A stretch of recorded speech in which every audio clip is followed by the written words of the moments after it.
Well, good morning again. Day 2 of the Real Estate Investing Summit of 2025. I hope you guys had a good time yesterday. I had an amazing time yesterday. I thought the speakers were dynamic and you guys were here the entire day from 10 to 2. Wow. I hope you got some good nuggets and you're going to be able to turn some of that information that you heard yesterday into dollars. More money, more money, more money. So let's kick it off. Let's start about where are we from today? Who is here from the DMV? I'm actually in South Carolina. Where y'all from? Where y'all from? I want to know where y'all coming in at. Miss Hall, I know you are a Next Level Club member, so you are around here somewhere, I think in the DMV. Okay, so where y'all from? All right, let's see it. Okay, where is this?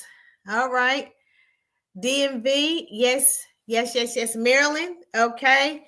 Texas, hello, Texas. Good morning to everyone. Okay, come on in, come on in. It's an exciting time to be in real estate. Baltimore, right up 295 from where we are. Good stuff. Good stuff. Come on in, guys. Hope you guys are having an amazing morning. Bowie. Okay, Miss Elizabeth. How are you, Liz? Good to see you. Yeah, good to see you. So we're gonna be talking about a lot of different things yesterday. Did you guys have a good time yesterday? If you enjoyed the speakers, if the content was relevant and you saw yourself being able to implement a couple of things that you learned into your business, just put in the chat. Put in the chat. Good stuff. How about that? Good stuff. Was it good stuff yesterday? I thought it was. I thought it was. Okay, so we're gonna keep it moving. Today I'm going to bring to the stage a very, very dear colleague, friend, the a veteran, the president and CEO of Unity in the Community, Dr. Arthur Darby, who is Coach Ella's son. He's on deck from the Unity in the Community Center over here in Oxon Hill, Maryland. It's a nonprofit organization that caters to veterans.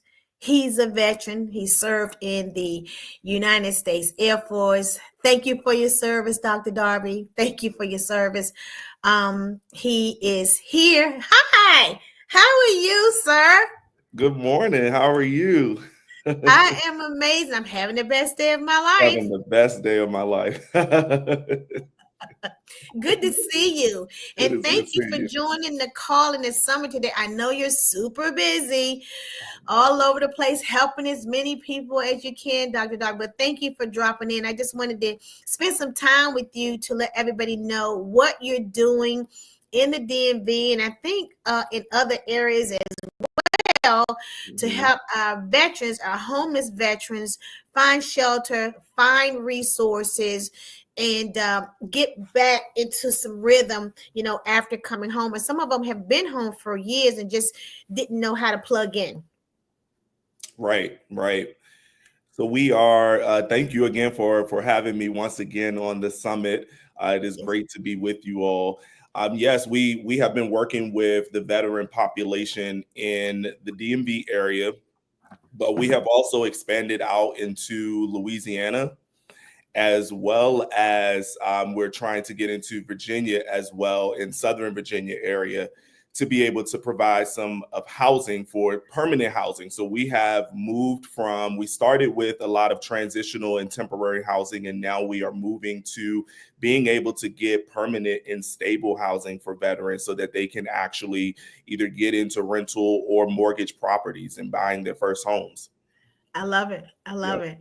Okay, well, that's good stuff. And so this, the Veteran Center in Oxon Hill, that Mhm. place is amazing, and it has done a lot for the community. So you guys had so many different events over the summer, and then the big gala that you had recently over there, and so that was super nice. Yes. We wanted to have a resource hub where multiple organizations are able to be located to provide holistic services to veterans. So we have in that one location housing, we have mental health services. You can also get support with benefits if you're trying to apply for VA disability or any other veteran benefits. You can get support with those applications. We wanted to get everything housed in one location to limit the barrier of having to send veterans to multiple different organizations and sending them to multiple different locations. So our goal was to create a community within the Veterans Center in Oxon Hill.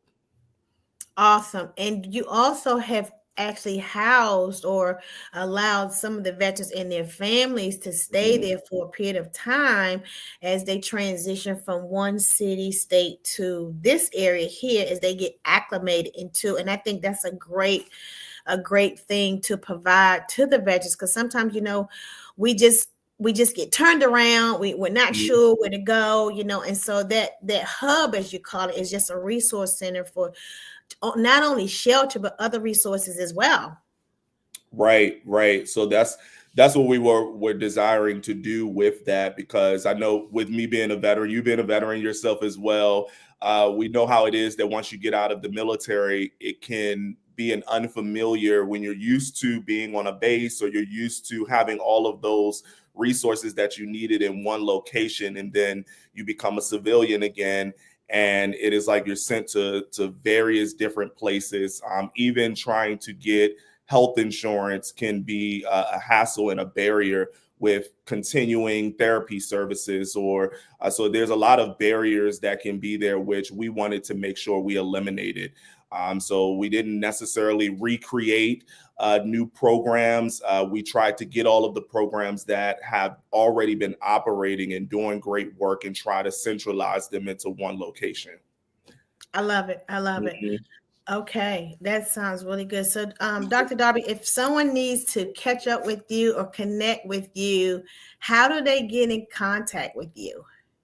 Yes, they can. Either you can go to our website. I'll put our website information here, which is unitynonprofit.org. You can go in there to get multiple resources, but also to directly connect with us as well. And it'll come directly to me. If there's a contact page on there for you. If you wanted to get more information on social media as well, it's also Unity Nonprofit on Instagram and on Facebook as well, if you wanted to keep up to date. My personal information as well is drarthurdarby@gmail.com. So you can email me there if you wanted to connect and partner or get more information as to how you can support veterans, even in your area, because although we're located, our primary office is in the DMV, we are looking for this to become nationwide in multiple different states. We want to replicate this in different areas. And it's people like you all that are in various states that can help us to do that. So if you're interested in that, you can send me an email as well at drarthurdarby@gmail.com. Very good, sir. So we appreciate you. Again, thank you for your service. Happy New Year, and continue the great works that you are doing. I love what you guys have just did in Louisiana. That area down there it needs us. It needs us. Absolutely. And so I'm grateful for what you're doing down there, and absolutely amazing, just amazing. So I'm grateful. So thank you, sir. Thank you. And thanks for joining the call. Thank you. You all have a great one. All right. God bless you now. Bye for now. Yes, sir. Okay. So that was Dr. Arthur Darby, CEO and founder of Unity in the Community, a nonprofit organization in the DMV. And as he said, other areas, and they just plug into Louisiana. And so that is a beautiful thing. I'm excited for them. So let's keep pushing and let's keep supporting Dr. Darby in his efforts. So now coming to the stage is my good friend Janet Jackson and her appraiser, partner, Miss Candace Giles. Miss Giles, come on to the stage, and thank you for coming to the Real Estate Summit today. Hi, ladies. How are we doing? Good Good morning. morning. Good Good morning. morning. Glad to be here.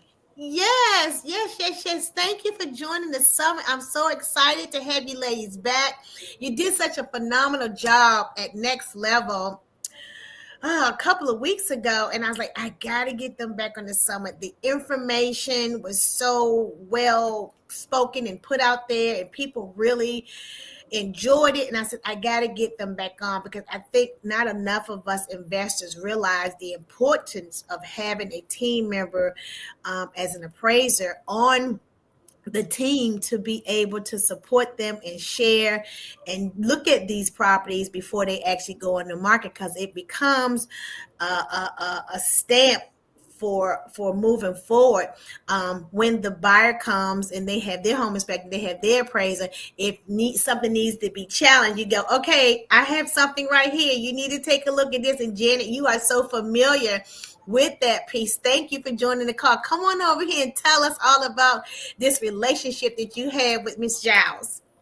Okay, so it started with, when you're doing your rehabs, you do all your upgrades and everything you think, but you can over upgrade the house, and then when you spent $130,000 or $40,000 in this home, and the praise come back 15 to 20,000 short, you upset, right? So I've learned this a while ago on a few of my other flips or rehabs that I've done for clients. I get an appraisal. That way, just like you get a home inspection, I get an appraisal, because I don't want to be shocked at the end with the value. And it has worked out wonderful for me. I've had challenges along the way with it. And what I do is take my appraiser, Candace, I take her comps and I submit them to the other appraiser. And I always come up with my value. I've been so fortunate with that, because it's important. We really know what we know about pulling comps, but we're not appraisers. And then when an appraisal is challenged, like right now, I'm in a deal right now as we speak, but I'm on the buy side where the value just came in about 20,000 low, right? And the agent is livid. They're livid over there. However, I noticed and I asked her, I said, did you get it appraised? She said, no, that's up to the buyer side. I said, I know, and it came in short. So now she's coming up with all these different ways to justify her value. But by me talking to Candace so much, I'm getting really good. Thanks, Candace. Thank you. I looked at it and I said, hey, wait a minute. All of this value is within, like, way within a mile.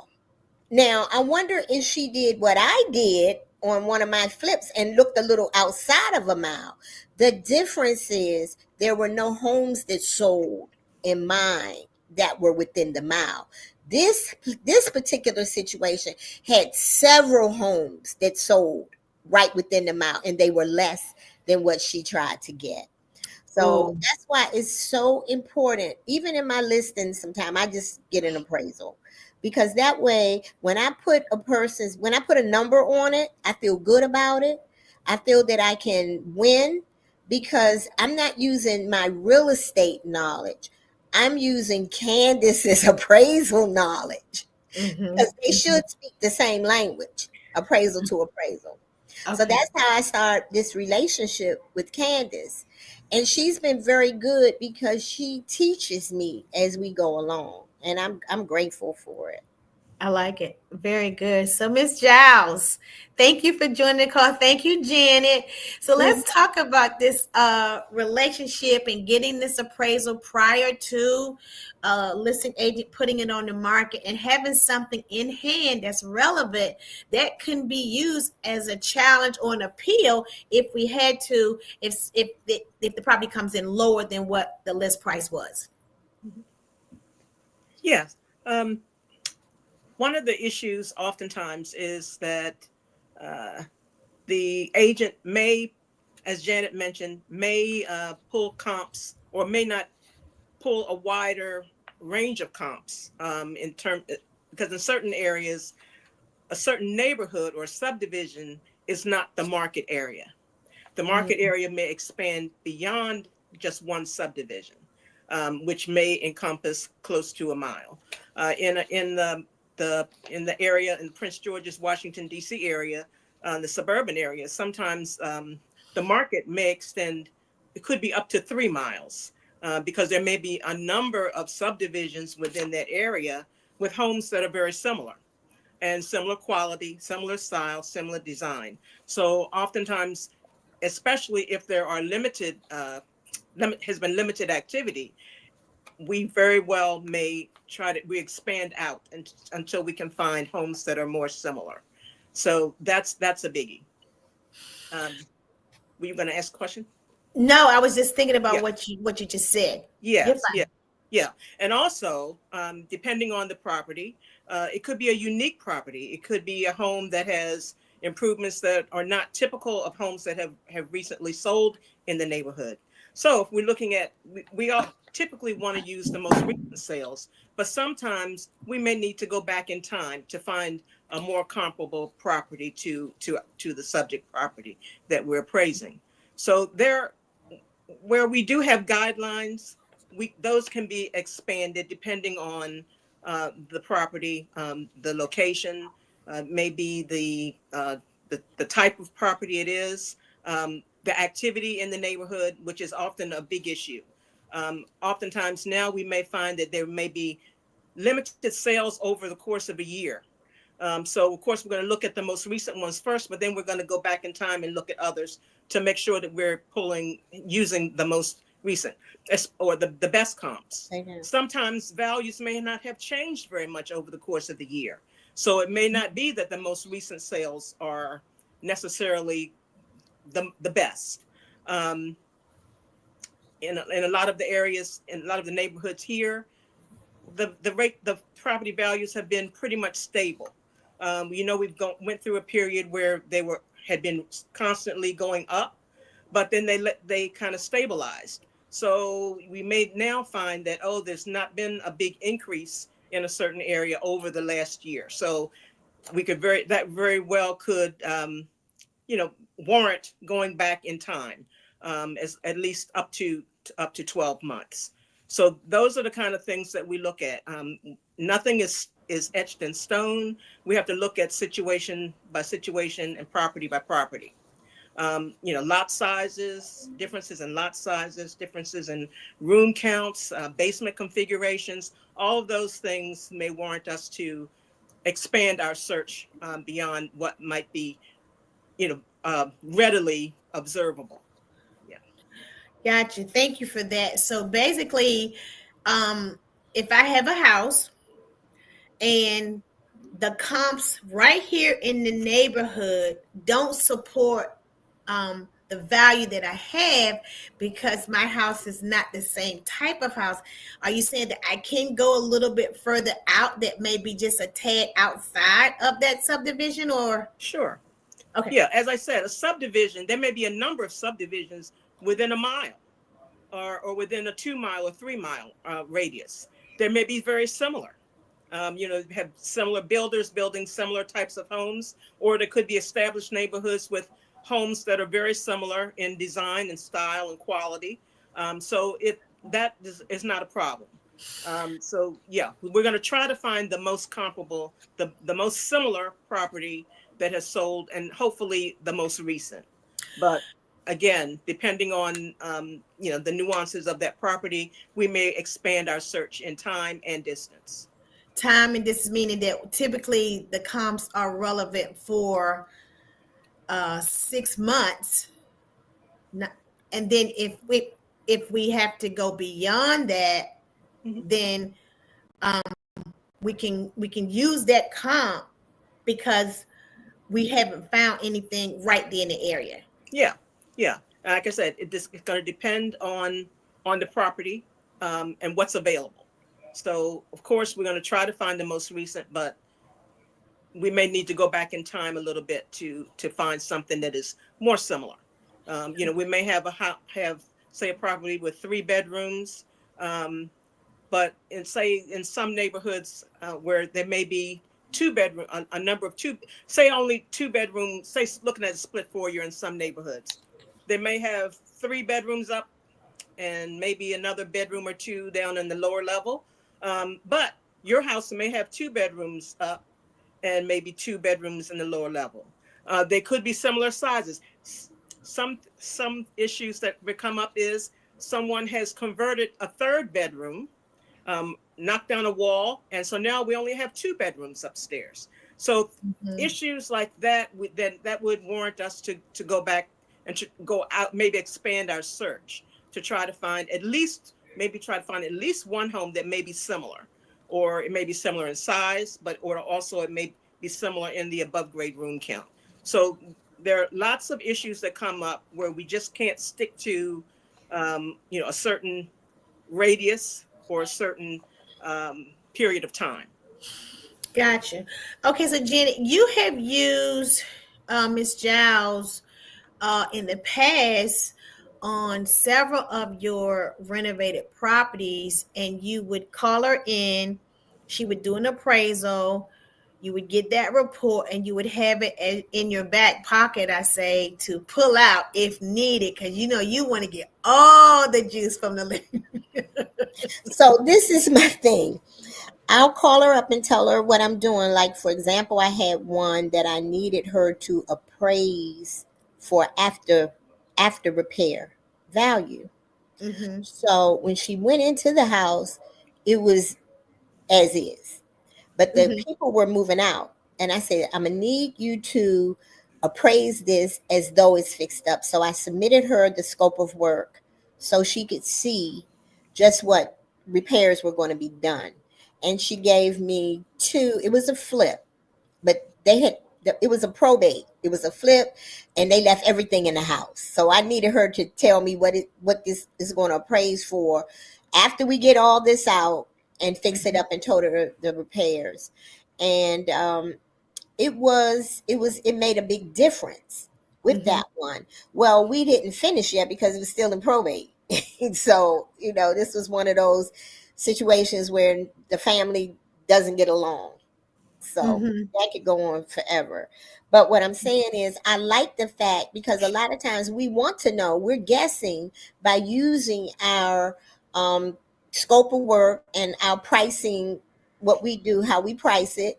And then we're trying to come up with what we think the value is. But there are always some little twerks there that we won't know because we're not appraisers. Just like this other rehab I did where I knew the value was there. I saw it. I knew it. This appraiser insists that I stay within a mile. Really? One of the houses had a swimming pool. First of all, there are no swimming pools in that area. Nobody has a swimming pool in that area. He gave that house like $15,000 worth of credit for a swimming pool. That's his own thoughts. He likes swimming pools, apparently. And that really hurt the value, because he was comparing my house, which was the biggest on the block, the nicest, to a house around the corner with a swimming pool. And I messed up that time. I didn't get an appraisal. I didn't get an appraisal. So I still went crying to Candace. And Candace, when I'm start crying to Candace. She looked up the comps and all for me and told me, she said, Janet, he didn't dig deep enough. Oh. You could have gotten your value. But because, and then she taught me, she explained to me why in the suburbs normally it's not customary to keep it to 1 mile, because you can have a whole mile. Like in my subdivision, just for me to get out the subdivision is a whole mile. Okay. So if I count the houses going through that mile, it's not a whole lot.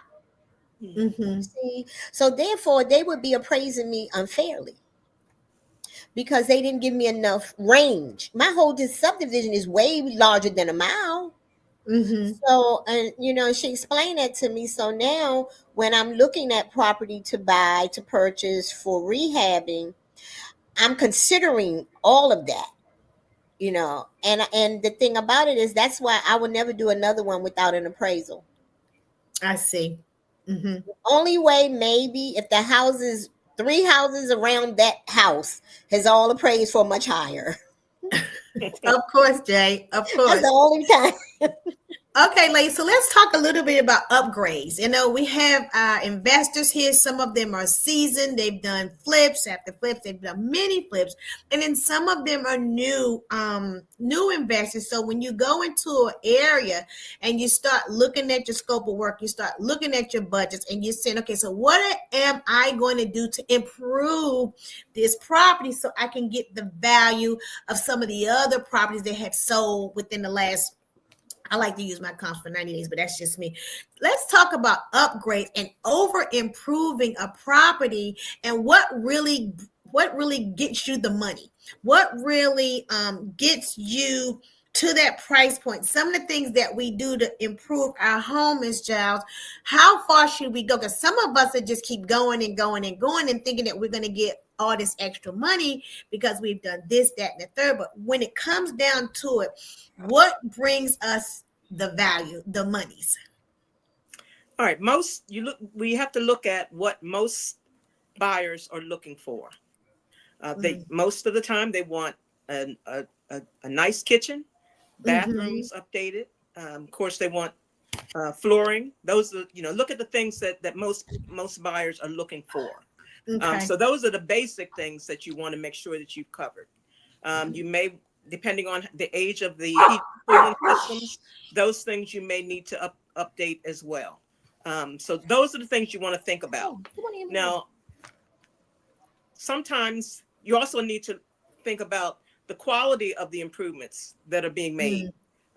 You may not want to, depending on the neighborhood, you may not want to go top of the line for all of those improvements. So you have to look at all of those things when you're deciding on what you're going to do. In terms of exterior improvements, decks, patios, landscaping, all of those kind of things, you also don't want to go overboard.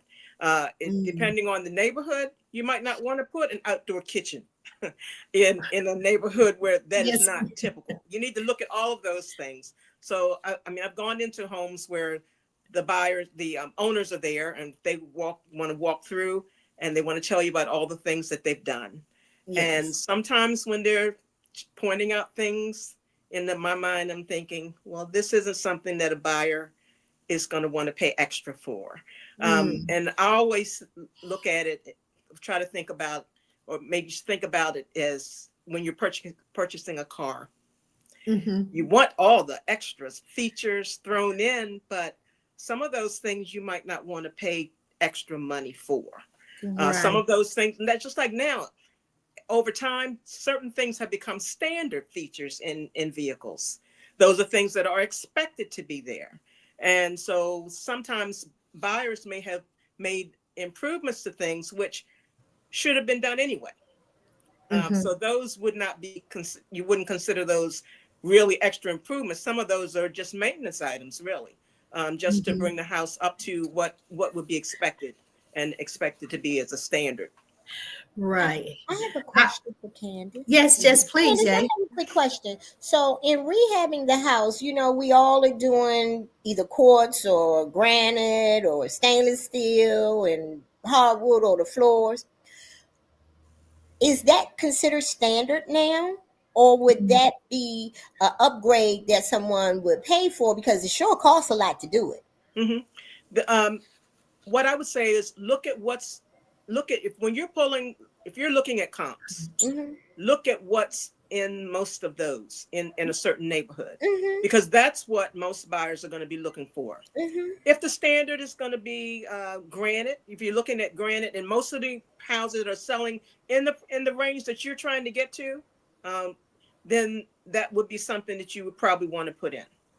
You wouldn't not, because that's the quality. All of that is going into the quality of the improvements. So when I'm looking at comps, I'm looking at pictures of everything. I'm looking at the notes that are made. So I'm going through. I'm looking at the kitchens. I can see the quality of the appliances and countertops and the flooring, all of those things. So if I'm appraising one of your properties and you have done those things, then when I go to look for comps, that's what I'm going to be looking for. Which is why, sometimes it may take time, but I'm delving through pictures of the comps, the interior photos so I can get a good idea of what the quality of the improvements are. And so I'm picking the comps, choosing the comps that are most similar to the property that I'm appraising. Okay. That makes sense. Very good. So let's talk a little bit about this conventional loan product, the FHA loan product, and the VA loan. So since I'm a veteran, I've used my VA loan 2 times. And one was, both of them were on new construction. So this might not be a question in for that piece because it's new construction. But when we have these different types of loan products, FHA seems to be a little bit more of a stickler for things that have to be done to the house. Like in my trainings, I always teach people, I say it's 5 things that really for me make up this house. I need to do the high ticket items. That's the roof, the plumbing, electrical, HVAC, and I also add chimneys and fireplaces because of the importance of making sure that they're clean and they're serviced and they're running well. So with this VA loan versus the FHA loan, the differences in the way I guess they're viewed for an appraiser. Can you just speak to that a little bit? A lot of questions like that come up a lot more recently, I would say. Okay. One of the issues is whether it's conventional or FHA or VA, houses need to meet the local code. So when we are appraising a property, those are the things that's always in the background. Does it meet code? Conventional, it doesn't matter. It may not matter. If it's not up to code, then we need to note certain things that should be there. If they're not there, it doesn't matter whether it's FHA or conventional. If it's not there, there's certain things that we have to note in the report. And depending on the lender, they may have certain requirements that may not be specifically required by code, but they may want it anyway. I'm looking through instructions that sometimes the lenders will send. They may ask for things that, for a conventional, typically you may not need to make note of that or address it.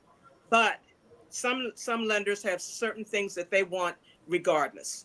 In every appraisal, they want you to check for this, or they want to know about this, certain things. So it's not always specific to conventional or FHA. We also always have to look at safety and soundness. It doesn't matter whether it's FHA or conventional or VA. Those are things that we have to address. Notice sometimes now I may see comments that people make about, this is conventional, so why are they concerned about a handrail? Well, it doesn't matter whether it's a FHA or conventional. If it's a safety issue, we have to address it. So those are some of the things, the things that people think that because it's FHA or conventional that there's a big differences, but oftentimes now that's not the case. Gotcha. And thank you for sharing that. So I want to just open up the floor so that we can have take a few questions from our audience to see if they have any questions for Ms. Giles. I saw Ms. Jackson. She had a question. She says, I've had an appraiser tell me that he couldn't use a comp because it was more than a mile away. I think she spoke to that. Okay. Yes. Do we have any other questions for Ms. Giles? Because I had to ask her a couple of more things, but I wanted to get you guys' input as well to see if anybody had any questions in the audience. Any questions? Okay. No questions. That's good. Okay. So basements, Ms. Giles, bedrooms in basements with a window, with a closet, egress. Are they? I've seen. I kind of go back and forth in my head about this. So, can we the bedroom count in the basement? Why is it that sometimes I've seen some people count it and some people say no?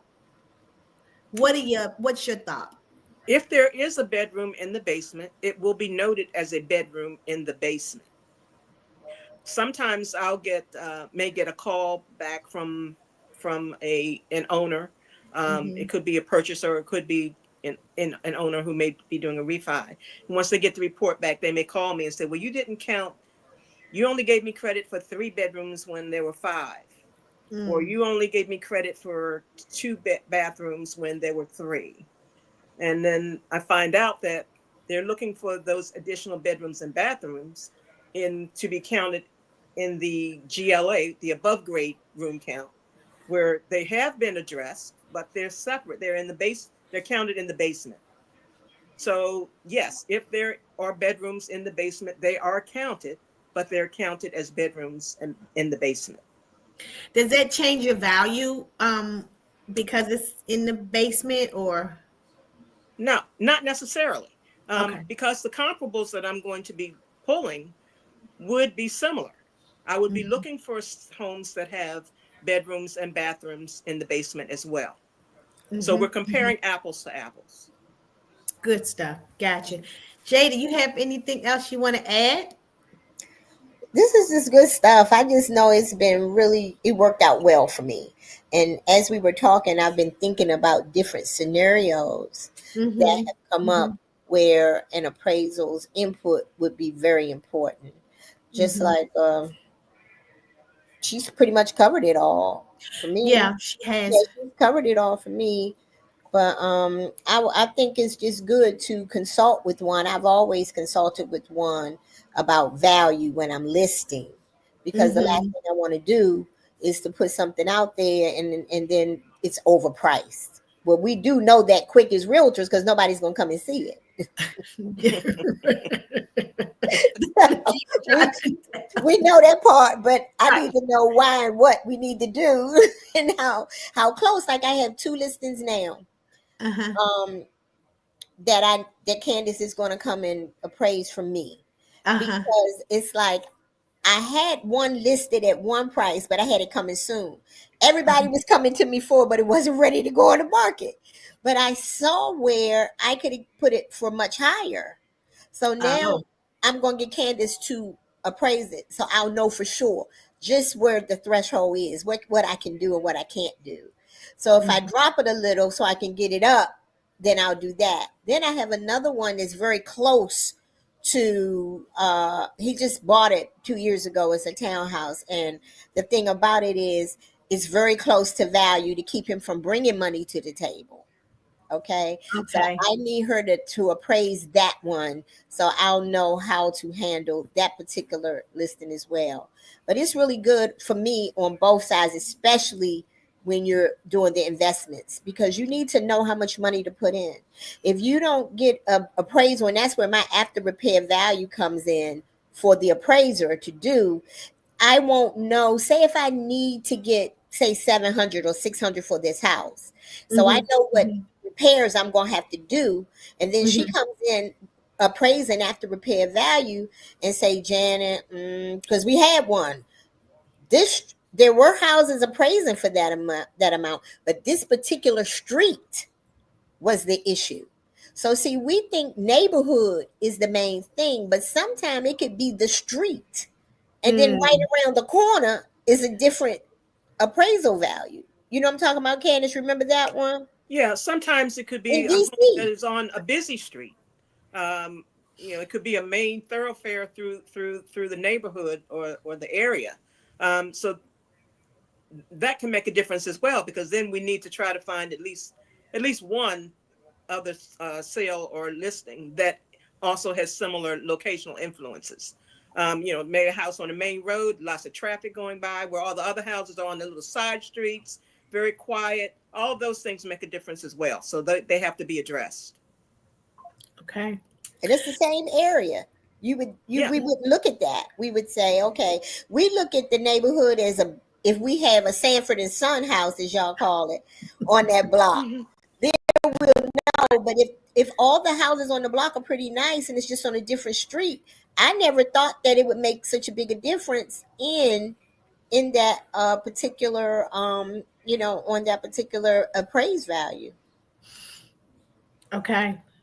So, There was Ms. one Johnson. thing, something that I don't know if this becomes an issue for many of you, but um, a question oftentimes now is about in terms of basements. Mhm. A lot of times someone may say, well, it's not below ground, but it doesn't, if part of it is below ground, then we have to consider it all as basement. It could be a walkout basement where the front part, it could be, say, a bi-level, where the front part of the house is above ground. You walk in on the what we call the basement level, but then you have to go upstairs to get to the living, dining, kitchen, Kitchen. bedroom areas. Uh-huh. So that house is kind of on a slope. Well, the front Mm. part of the house may be out of the ground, but the back of the house is not. We have to consider all of that as basement.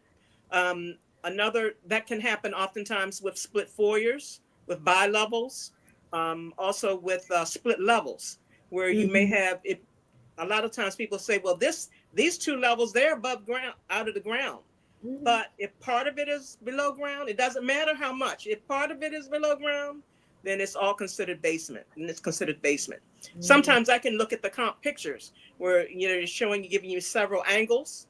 And then, from the front, oh yeah, it may look like it's above ground. But when you look at that side angle, then you can see that slope and you can see, okay, it is below grade. And oftentimes the tax records do not reflect that. Mm. In a lot of areas, split levels, it may show 3 levels and showing no basement. But when we as appraisers go out, we know what we see and we have to report it as we see it. So then we come back and say, oh yeah, there is a basement. It could be, 800 square feet. And then the above grade may be 1,200 or more. But we have to report it as we see it and as it is. If part of it is below grade, it's basement.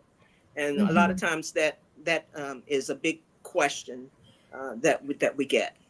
Is why didn't you count that area as in the total square footage? And we have to explain that it's below, part of it is below grade. I've had people say, oh well, those rooms, we put all those egress windows and all, but that doesn't matter. It's still below grade, so it's still considered basement. You answered this question for me before, but I wanted to just circle back real quick to talk about where is the value. We know the values are in kitchens and baths. Some people will say, well, I added a deck, or I did this or that, or I have a garage. Oh, I don't have a garage. I have a carport. It's covered. The monies, because we're looking for value, and we have to make sure, in my mind as a listing agent, Jenny, you can speak to this too. We want to make sure that we are pricing it right so that people will come, so that we can get our value. But is the monies for a garage or a carport, or I know the kitchens and baths, but the value comes in really with the updated baths and kitchens, etc. Yeah, kitchen, bath, roofs, like you said, the windows. Does it have, have the windows? Has it newer windows? Heating and cooling systems. All those are the things that people are going to be looking for. But again, you want to also look at what is typical for the neighborhood. Yes. And what are most of the buyers? You look at the recent sales and see what are people looking for? What are they buying? That will give you a good idea as to what people are going to be coming and looking for in the property that you want to put out there. Because the consumer, Jay? Is it a certain, I have this question. Is there a certain type of deck or a certain type of fence you should get for certain neighborhoods with value? Say if I'm in this neighborhood and all the values are in the 3s, and I get this nice laid out wood fence that goes around, it's costing me $4,000 or $5,000. And I get this nice deck that's costing me about $10,000 or $8,000. What type of deck or what type of fence would you say would be good for those type of neighborhoods? Do you know that? Again, I look at the comps. I look at what look at the comps. Okay. I look at the pictures. I see what type of fencing, if they That's put up what I do. fencing. I'm looking at all of that. Okay. And a lot of those things are a factor in the quality of the overall improvements. Sometimes we may not be able to get a specific dollar amount adjustment for certain things, certain added features, but some of those things will be counted and looked at in the overall quality, in the quality of the overall improvements to the property. That's true. Just like, say, certain neighborhoods, if you're going to go and try to put just a regular fence in a neighborhood where everything in the front is like brick wall and wrought iron and all that, you could hurt your value as well, correct? Yeah, because that in those neighborhoods, you would say, oh, the higher quality improvements are what people are looking for. And so someone may say, yeah, I like this house, but I don't like this fence, or this fence looks kind of cheesy or cheap. So they may be thinking, oh, if I buy this, then I probably would want to replace the fence. Ding. Well, then that means they may not want to offer quite as much for that house as the one next door that has the nicer fence. Sometimes those added features can make your house more appealing to a buyer than, say, another one down the street that doesn't have some of the extras. That's where I say sometimes you look at it like buying a car. You might want a lot of the little extra dings and whistles, but you might not want to pay X amount of dollars for those extras. Some of those things you just may want added in. So a house, you may have two houses that are maybe listed for similar price, but one has some nicer improvements than the other. So then, if as a buyer, which one are you going to want to take? So I look at things sometimes that way. How much value would a fence give a property? It's going to depend on the neighborhood and the market. Okay, I got you. Yes. So you don't really know a dollar amount to say, Janet, the fence could give you, like they say, a bedroom can give you what, about $8? How much will a bedroom give you? About $10,000? And that's going to depend on the market also. Okay. All of those things. Okay. We have to look at overall and compare the properties to see, how much more does it look like someone is paying for this over that. I got you. But it's always market, depends on the market. Okay. I got you.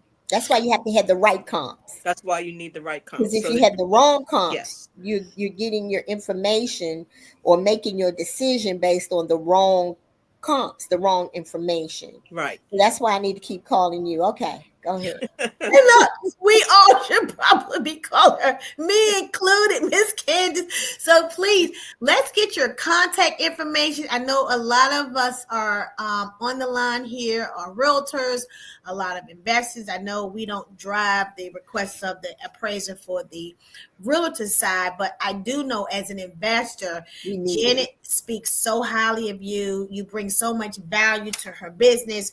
And I'm almost going to say that she's not going to move without calling you over to say, hey, Ms. Candace, come on over here and tell me what you think about this property. And so for those of us that are investors, you might want to consider adding this team member appraiser to your team. And if you're in the DMV, you might want to consider Miss Giles. And Miss Giles, can I get your contact information? Can we put it in the chat so that we'll have it and some people can plug it down on their notes? Everybody is supposed, I ask everyone to each speaker that I bring to this floor today, I want them to grab something from everyone, at least one or two nuggets that they can implement into their business to make some money, Miss Candace, to make some money. So can you give us your contact information, dear, so that we can connect with you at a later time for those of us that are investors in the DMV? Yes. My email is, it's Candace. You see my name on the screen, Candace.Giles506@verizon.net. And you can reach me on my cell at 240-475-5510. Okay, it's in the chat here. Okay. Jay, Candace, it's been a pleasure for you ladies to come to the floor, as I call it. It's always good to have the expert talk about things like this, because it just gives us, information, and it puts us in a mind frame to start to think about how important certain things are, especially in this real estate, space. We've seen a lot. I know that you are in your license in DC, in Maryland. Is that your focus? Yes. Okay, very good. And do we have contact info? Okay, that's the contact that you want to provide. Not a problem.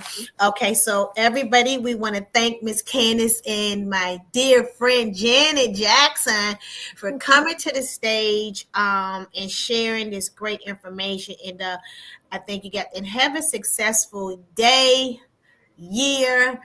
And I hope to see you guys real soon. And Miss Candace, I know for myself personally, as an investor, I will be calling you, because I think I'm going to roll with Janet when she says I'm going to have to call Candace before I do anything. Very good. I look forward to talking with you and working with you. The value is Thank definitely. you so much. Phone number in the chat. I'm sorry. I put Candace's phone number in the chat. Do you see it? I don't see it, Jay. Oh, maybe I put it in the private chat. Okay, that's okay. You got it. All right. No, Miss Candace, can you share that number if you want to give it out, or? Oh yeah, I did. 240. Okay. 475-5510. Okay, there we go. We have it. God bless you. Happy New Year. Thank you again. And I know I'll be in touch. Janet, love you. Thank you. Love you too. ladies. Thanks for having us. Thank you. Absolutely. Thank you, Absolutely. Candace. Thank you, Janet. Bye for now. Wow, next level. Real estate ladies rock, build a circle. Now think about what she just said, what they just said. And I'm just saying, that's a big deal, because Janet was just saying she lost money because she did not call Candace to come out and appraise her property before she listed it on the market.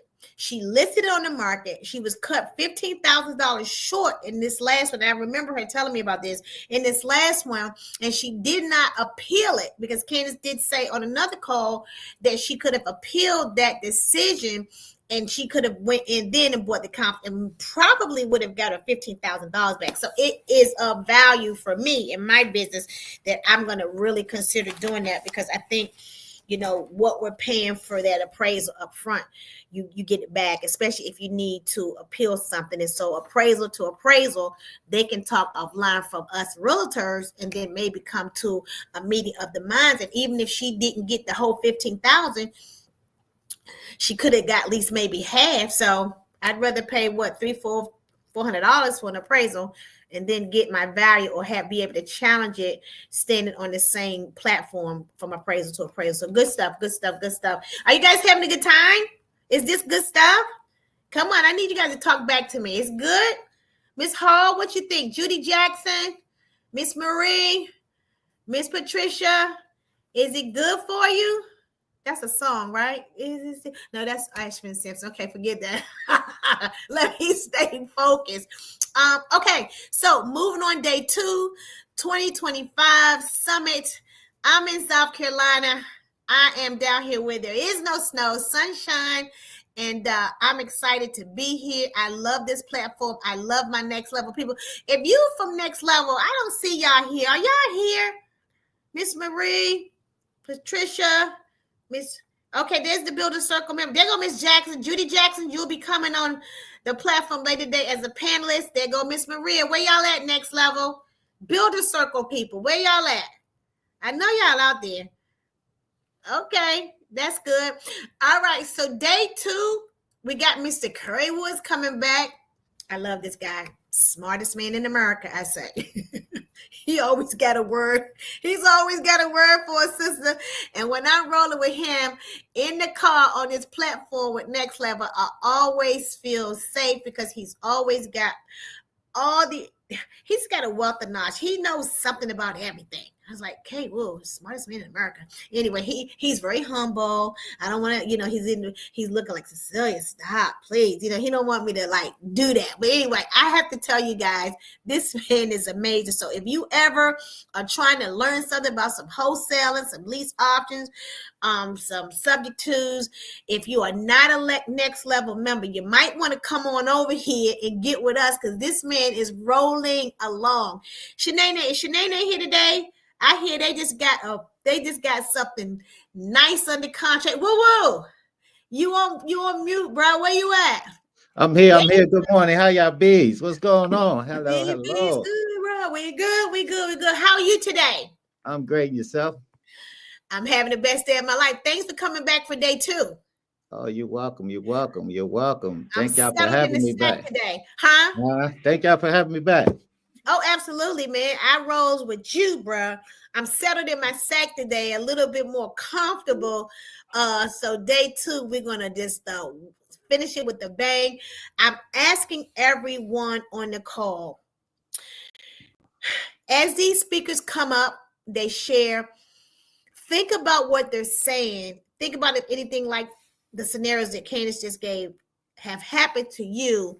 And I know that you shared some great nuggets yesterday, when I know you're going to finish it off today, because I even see something about some land wholesaling. But I want them to really think about how we can implement some of this information in our business and turn it into dollars.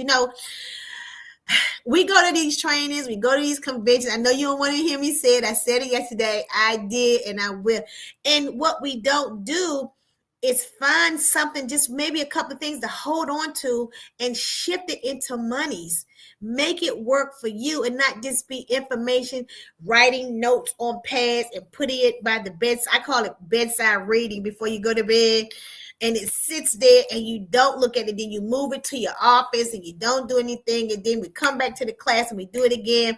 I was, as a Keller Williams aide, I grew up there. I love Pat and Emery. That's my home. Wherever I go in real estate, they will always be my broker and OP for life. And everybody going to class all the time. Everybody going to training all the time. Everybody taking notes. When are we going to go outside and sell some houses? So what I'm saying to us today here, if you hear something that you think makes some sense and that you can incorporate it, please try to make some money off of it. Because Curry's going to give you something today, right now, actually. And then I'm going to come right behind him and tell you a little bit about this buy, fix, and sell, this flip game I've been in for 20 years. And I'm going to try to pick it up and go really fast. But so that I can get through the whole set today and not pick up in the middle, because some of us may be coming on. This may be the first day. But anyway, I'm going to shut up now and let you get started with this wholesaling thing. I'm just going to call it like it is. I'm on the floor and Coach is not here today, so I can kind of say, I'm at liberty to say, she'll be here later today. So let me just get it off now. So anyway, thanks for coming. Thanks for doing the call. Oh, thank you. I appreciate you for rolling with us, sister. Oh, for sure. I'm with you. All right, bro. Do your thing, man. I'm going to find me some lighting. So anyway, I'll be right back. Do your thing. I'm right here. All right, cool. Let me go ahead and share this screen here. Okay. Is it there? Awesome. How we share? Oh, is it up? Can y'all see? Oh, yeah. Yeah, we can see it. Okay. All right, cool. Let's go there. We went over this yesterday, right? But I want to go back to finding deals. How's everybody today? Put in the chat how y'all doing, right? Oh, when we talk about finding deals, I want to go back. We talk about tax liens, vacant, fire damage, probate expired, but we didn't say anything about land. We didn't say anything about land. So what is so great about what CC and them doing is, they actually building, right? God, look, well, ladies and gentlemen, mostly ladies. Look, so on this list, add land to your list. You really have no competitors out here looking for land. There's nobody out here looking for land. Everybody's going after the pretty much the same leads. They're going after the vacant owners, absentee owners, but you can go after land. Land is very profitable. And write this down. This is so cool, right? So you can go after land. You can contact the builders, the major builders. If you run across acres and acres and acres, they have They have an acquisitions department, right? Any building in your area, contact the acquisition department and ask them exactly what are they looking for in land, which is crazy. So those are multi-million-dollar deals. So let's say if a car dealership is looking to buy land, this happened to somebody here, they put that property on the contract with the owner and they wholesale that land to the dealership and they walked away with over $1 million, right? So not only that, but you talking about the modular homes in these trailers. Benita was telling you yesterday how she put RV in the back of her yard. You can get land and you can build your RV park that will cash flow like crazy. What's the maintenance on an RV park? Pretty much slim to none, right? There's people out here that's buying land and turning it to RV park. Yes, RV parks, because people travel. So if you're in a travel destination where people like to go, such as DC, if it's close, everybody want to come see the nation's capital. So if you got something within driving distance of the nation's capital, RV park, they're going to bring their RVs. If somebody going to Disney, guess what? They're going to bring their RVs wherever they got travel destinations. But you don't have to live there. You can just go get the land. And they say they're looking for land now. And this is like, it's just vacant land. A lot of folks just own this vacant land, don't even know it's available. I mean, they don't know what to do with it. They don't want it. It's just sitting. It's been sitting for years, and they have no interest in building on it whatsoever. And so with land, I usually offer them like 30% of the assessed value.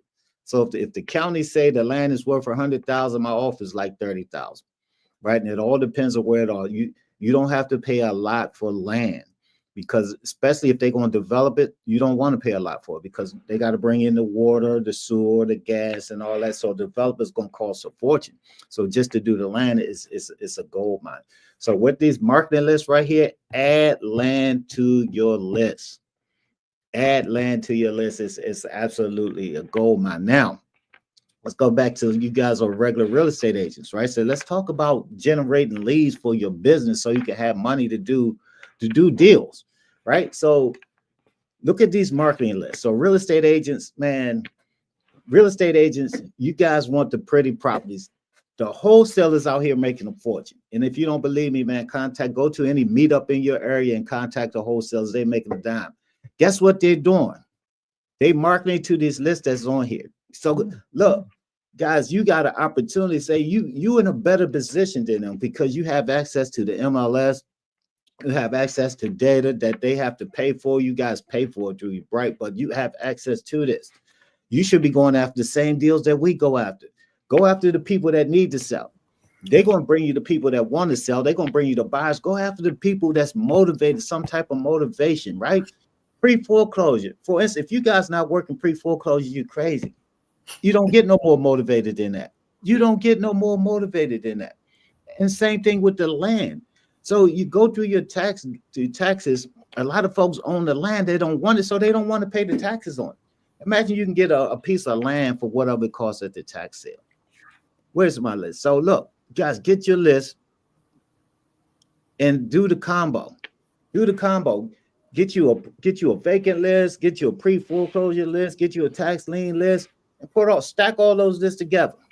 Stack them all together. So go after the list. And look, agents, you can tell these folks, hey, look, I guarantee the sale of your house.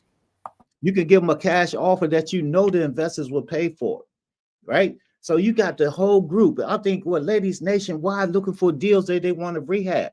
Find out what's their buying criteria. Say, hey, what you buying for in Tennessee? What you buying for in Florida? What you buying for in Texas? What are you guys looking for? And then make them an offer based on what you can sell the property for, right? So if they say, hey, look, I'm buying in Capitol Heights, Maryland, anything at $300,000 or less, you already know where you need to be. Regardless of repair, I'm buying at $300,000. Now you can go on that listing appointment. You say, hey, I can get you a cash offer. We can list it. Either way, I can guarantee the sale of your house. And you can get paid. So imagine if you can list the property and sell it to one of your cash buyers or the group right here, or you can just do a wholesale deal on that property and sell it to one of your cash buyers. Either way, you're going to get that deal. And if you sell that deal to the cash buyer, make sure if they rehab it, they give you that listing back. If they don't give you that listing back, take them off your list and just work with people that work with you. Business support business, right? Business support business. Can I get this slide? Sure, y'all can get the slides. Sure, you can get the slides. These slides, man. Sure, you can get the slides. Not a problem, right? So look, relationships. I seen a lot of you guys went into the Project 100 on my thinkific.com. You signed up for that Project 100. Just don't go in there and look at it. And don't do it exactly the way it's supposed to be. Do it exactly the way it's supposed to be. But you are agents. Reach out to other agents in your office. Let them know, hey, I'm wholesaling now. I'm looking for land. I'm looking for properties. I'm looking for everything. Reach out to agents you do deals with. Every time you go to close, and let that agent across from you let you know, hey, we doing land, we doing deals, we doing wholesaling. Reach out to agents in other brokerages. Every time you go to a training meeting, the agents are there. Let them know what you do. Let them know what you do. I'm still like, most of my deals come from agents. Just had 2 came in last night. Another one came in today. They came from agents. Man. So look, get those lists and get to work. And they say 93 or 95% of wholesalers fail. And I was looking at somewhere, I think it's 1.6 million real estate agents nationwide, and like 1.6, like about half or more haven't done a deal in 2024. That's crazy. Guys, if you don't have no listings, it's because you're not marketing enough. Everybody needs your help. It's always going to be pre-foreclosure. It's always going to be tax liens. It's always going to be divorce. It's going to be code violations, fire damage. If you don't have no listings, it's because you're not marketing. Probate is full. When I first started this business, I was like, oh man, we're gonna run out of leads. I had that scarcity mindset. Everything is in abundance.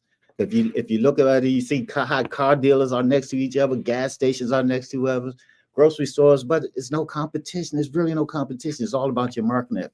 This right here would change your life. I'm telling you.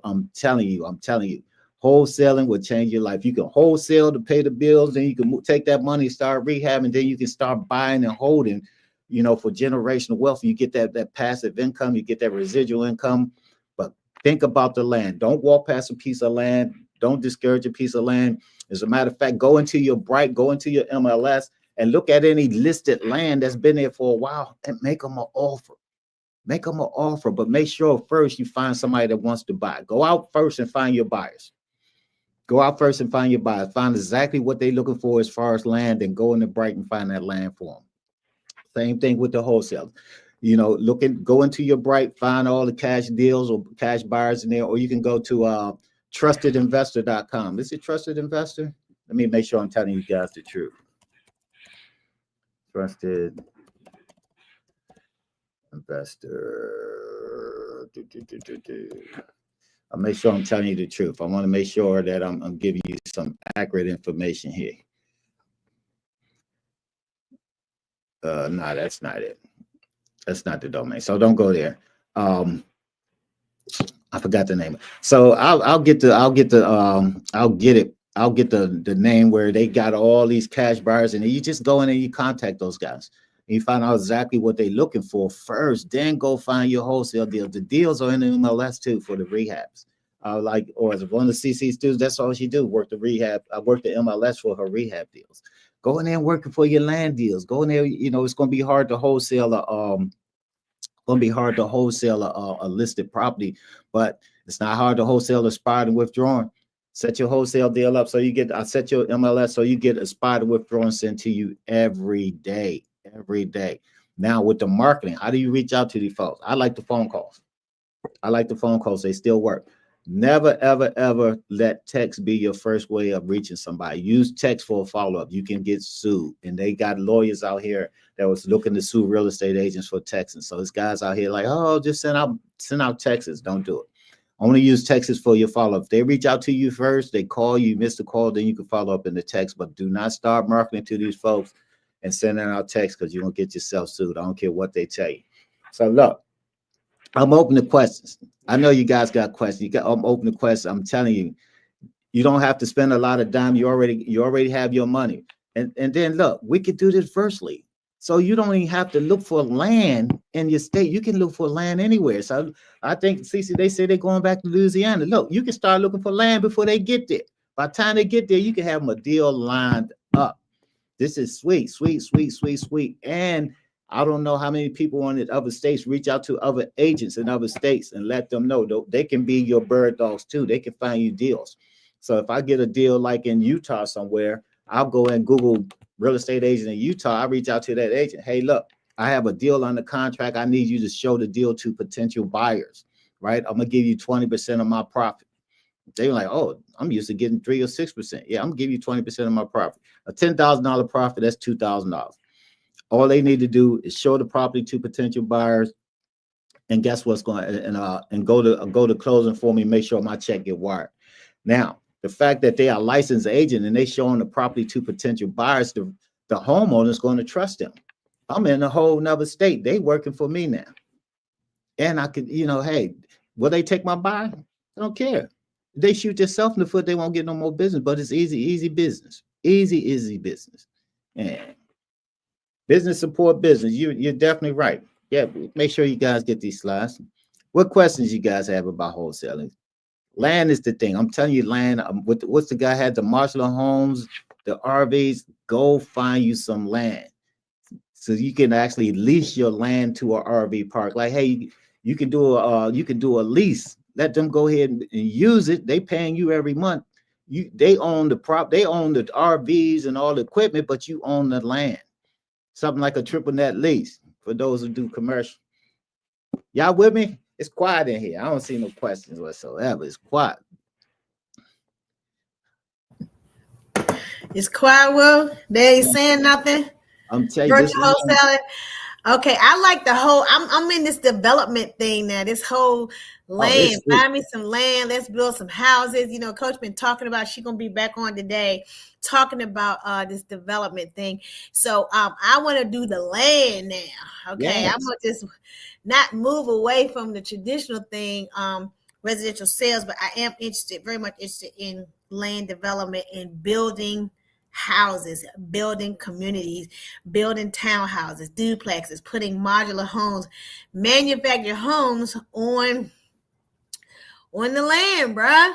Yes. So where my Builder Circle members here? I know y'all been talking about land. That's all they talk about. A few of them are already in deals where they're going to be developing and doing some big things in Louisiana. So anyway, no questions? Somebody asked where can I find the owner's contact? Propwire.com. Propwire.com. Go in there and it's public record. I mean, it's if you can go search your public record, I know here in Maryland is SDAT. You pull up all the information, but you go to PropWire, it's free. Now I'm not gonna go into triple net lease. I'm not gonna explain how that works. You said triple. Oh, okay. What if you have? Where should I find owner contact? Okay, well, you see that? Owner contact, PropWire. I answered that. You answered it already? PropWire. Okay, so let's talk about next level in the deal that you and one of our team members is going to be closing, I guess, in a couple of weeks or so? Probably about a week. About a week. We talked about this a little bit yesterday about the owners being senior citizens, etc.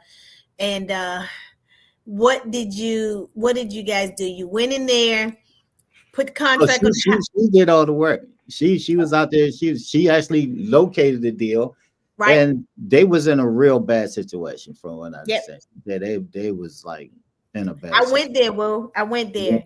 It brought tears to my eyes when I came out. I don't think anybody in America should be living like that, especially a veteran and a senior citizen. It just really it was not a good situation. And whatever you guys did, you were able to get, she was able to get them into their new home on Christmas Eve. What a great Christmas present, right? Yeah, she put in work because she actually went to the county and different resources to find help for these folks, right? Because they was in a bad situation. They couldn't afford to keep the house, couldn't afford to repair the house, and I think was rodent infested too. Roach, mice, and some other things was going on. But the other piece of that, the owner's son had died in the basement. and there was so much mold down there. I mean, the black mold is like on the walls, and I mean, I don't know if the water intrusion came in because the sump pump wasn't working, or the gutters weren't in place, or whatever, the downspouts, whatever. But it was really bad. I did when I first went there with her. You look around, you go, how is it possible in America for senior citizens to be living like this? And, don't mess with a senior citizen because I'm going to have something to say. But at the end of the day, I said, listen to me, honey. Your first priority is to get these people out. So, guys, as we're doing these business and we're doing these deals and you run into families, especially senior citizens that really need help, put the money back there for a minute and focus on how can we help that individual family, because that's where it really is important. Because I tell people all the time, if you do the right thing by people by design, God blesses you. You don't have to worry about money. And that's what happened to her. I said, don't worry about the money right now, because you got Curry on right here. Go get them a place, find them a place, go find them some resources within the government. And then once you do that, give Curry a call, and then you guys can do what you need to do. And look what has happened for the family first, and then what is going to be for her, because she was able to get that property under contract. And now with Curry's support, help, and coaching, they're under contract. She gonna make a bag, y'all. I'm telling y'all sleeping on this man right here. I wouldn't. What next level? I'm telling you better go pull out all those training sessions you got in the back office in the library and put them on auto dial in your car. You know how the audibles? Get to do an audible, bro, and get that going. So anyway, let me just stop. Let me get the question. Can you explain the truth? Ms. Karen, he's not doing that today, he said. You got another question? Who else has a question? Anybody? Maria Thorpe, PropWire.com is where you can put in the address, it gives you the owner name, it tells you all about the property, how much they lease, how much, and then you can actually skip trace it right there. I think it's 10 cents to skip trace. You get their phone number, email, and all that good stuff. Oh, I'm gonna have to call you online. Yeah. Say it again, bro. Works anywhere in the United States. You can find all the information on any house. Okay, so let's go back. That's the virtual wholesaling. That's the land piece. You did a recap from yesterday. Did anybody have any questions from yesterday's session? Man, something like nobody. Okay.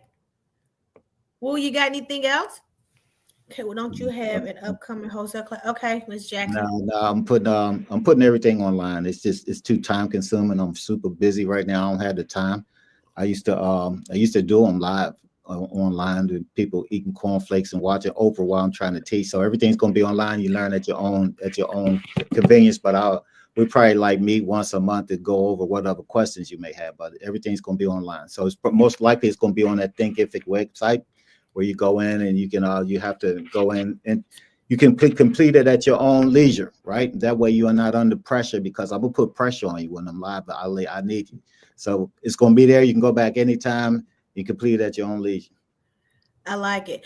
And also, Ms. Jackson, there is a library within our group, within our Next Level files, that Curry has put stuff there over the last year. So any of the sessions that he's done on the Mondays trainings, on the Thursday trainings, anything that he's done for Next Level, it's there so that you can go back. It's recorded.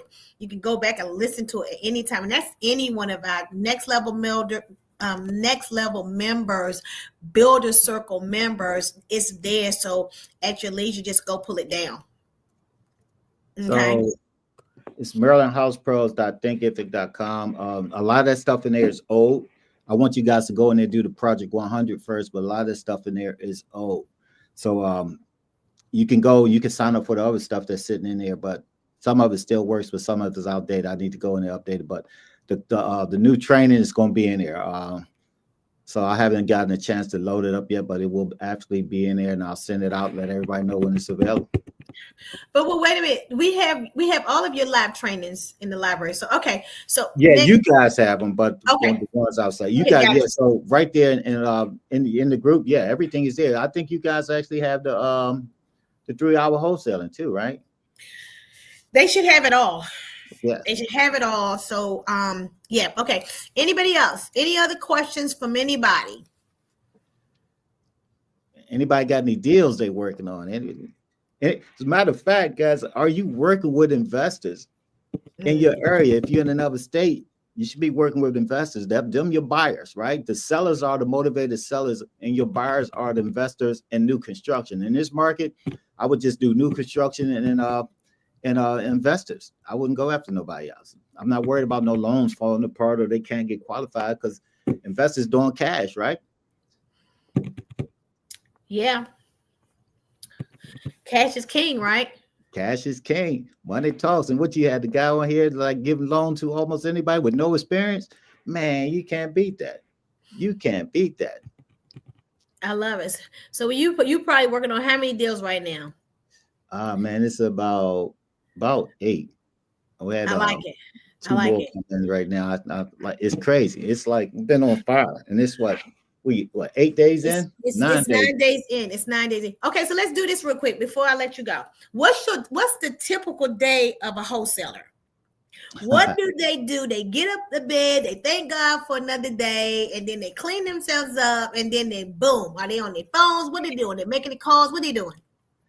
So actually, I put together a schedule. So you got to put together a schedule because it's going to throw you off.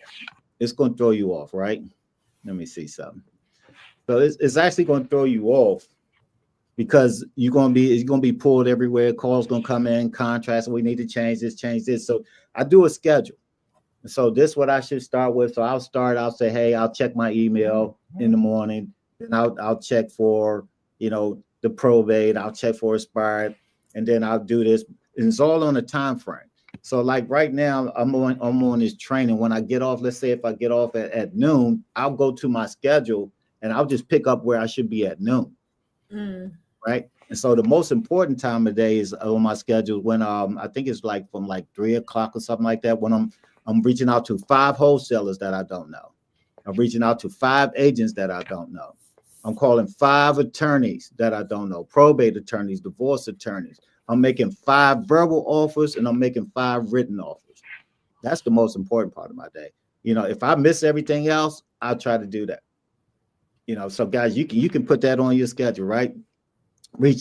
Contact 5 agents that you don't know every day and let them know what you do, right? Contact 5 real estate, 5 attorneys, whether it's a probate, divorce, because attorneys know attorneys. Once you get in good with one attorney, you're in good. Just contact them. It's going to be hard to get past the gatekeeper, but contact 5 agents, 5 attorneys, and then 5 wholesalers. Contact 5 wholesalers, investors every day. Make 5 written offers and 5 verbal offers, right? So mostly now all my offers are verbal. I'll call them like, hey, look, I see you have this property for sale by owner for $231. Would you take a 150 offer? No. Okay, great. And follow up with them in about 2 weeks. Like, hey, my offer's still good. I see the property still sitting, right? And the money is in the follow-up. So put you a schedule together and stick to the schedule. But you got to get on the phone. So same thing. Like, hey, look, I'm gonna block a time every day where I'm on the phone making phone calls for at least 2 hours minimum, right? So, I'm getting my list, I'm making them calls. So you got to put your schedule together.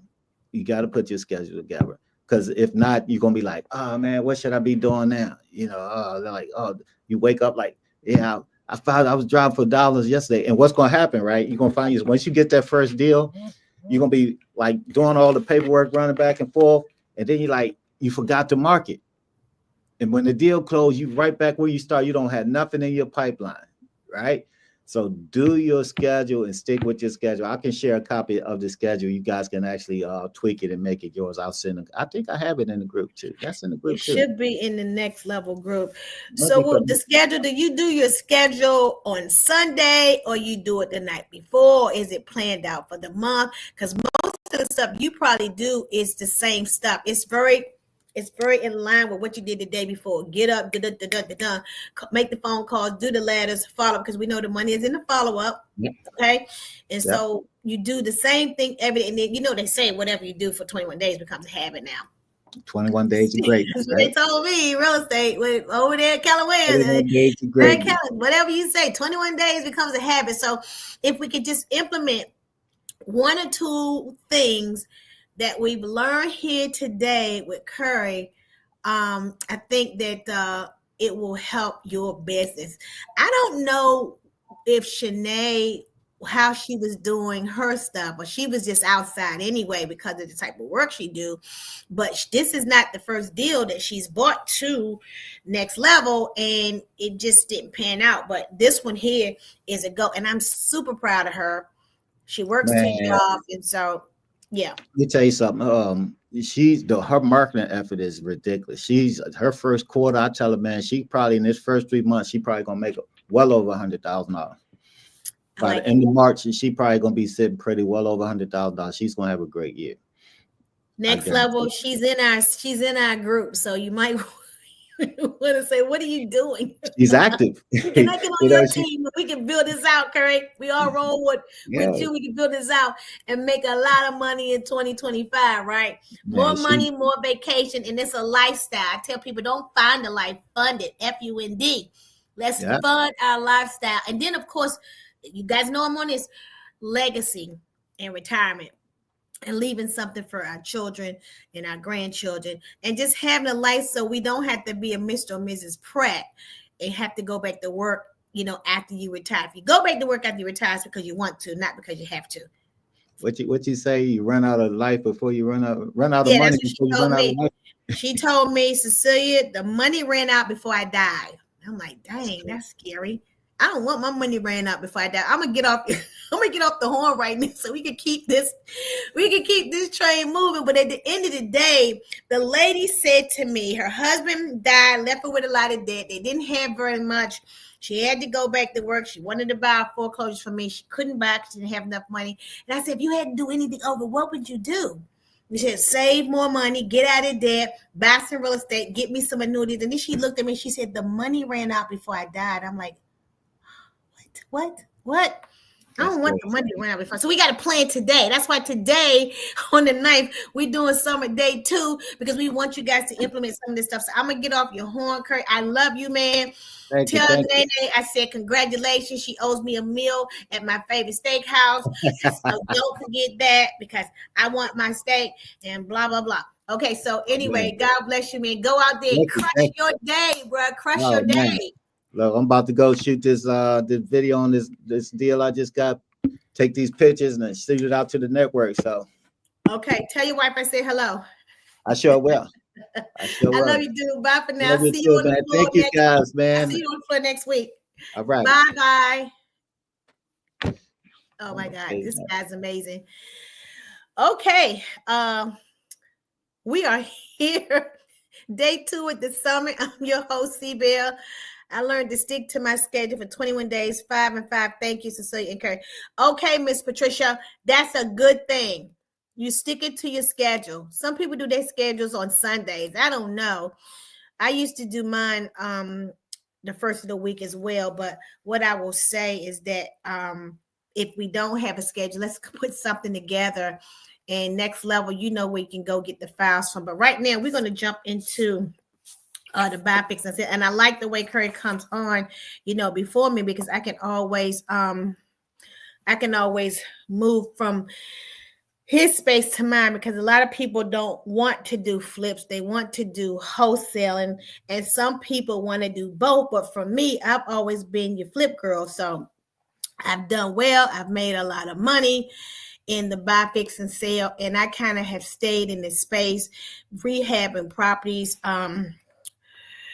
not only in the DMV, but also in Florida, New Jersey, of course, the DMV. This house that I'm in right now, I grew up here, so I brought my team here, and they renovated this house for me. And now I'm here, and I'm blessed, and I'm grateful. So you guys, we need to think about buy, fix, and sell. Okay, so let's get into it. Share your, wait a minute. Okay, got it. I'm sorry, guys. We got to share you why. Your financial breakthrough is here. Flipping homes has been my financial breakthrough. It allowed me to leave my 6-figure job in corporate America in 2010, which was one of the worst markets back in 2010 because we was doing a lot of short sales, a lot of real estate owned a lot of foreclosures. And so I took the leap of faith and formed a company called Double Dutch. That means double dutch your way out this job. Because I told my boss, some birds don't need to be caged in, and I'm out of here.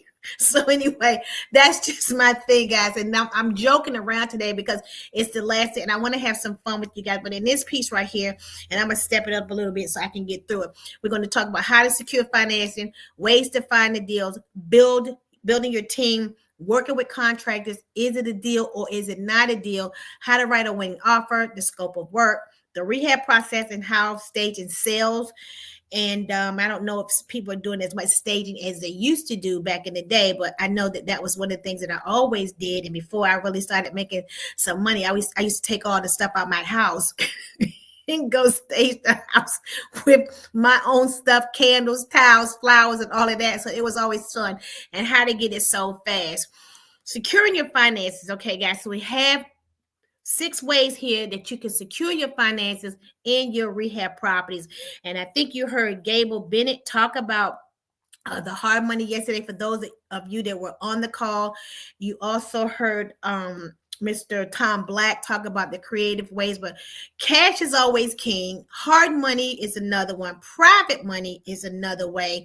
Joint ventures, self-directed, which I love. And if you guys hang around for the rest of the day, I got my buddy Mitch Hirsch coming on about 1:30. He's going to talk about self-directed individual retirement accounts, which I have had one for many years.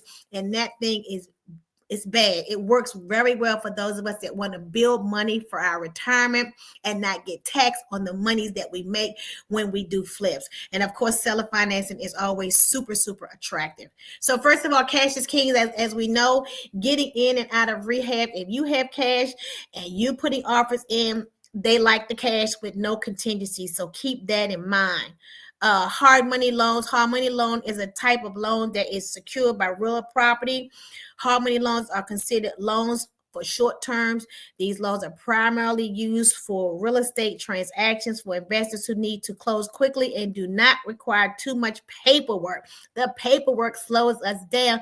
The process of paperwork for rehab with a bank, you're probably not going to get that deal. You need your cash, you need a self-directed, or you need a self-direct, or hard money. Hard money will also get you there. So keep that in mind. Those are the 3 things: the cash, the hard money, or self-directed. That's quick, fast, and in a hurry.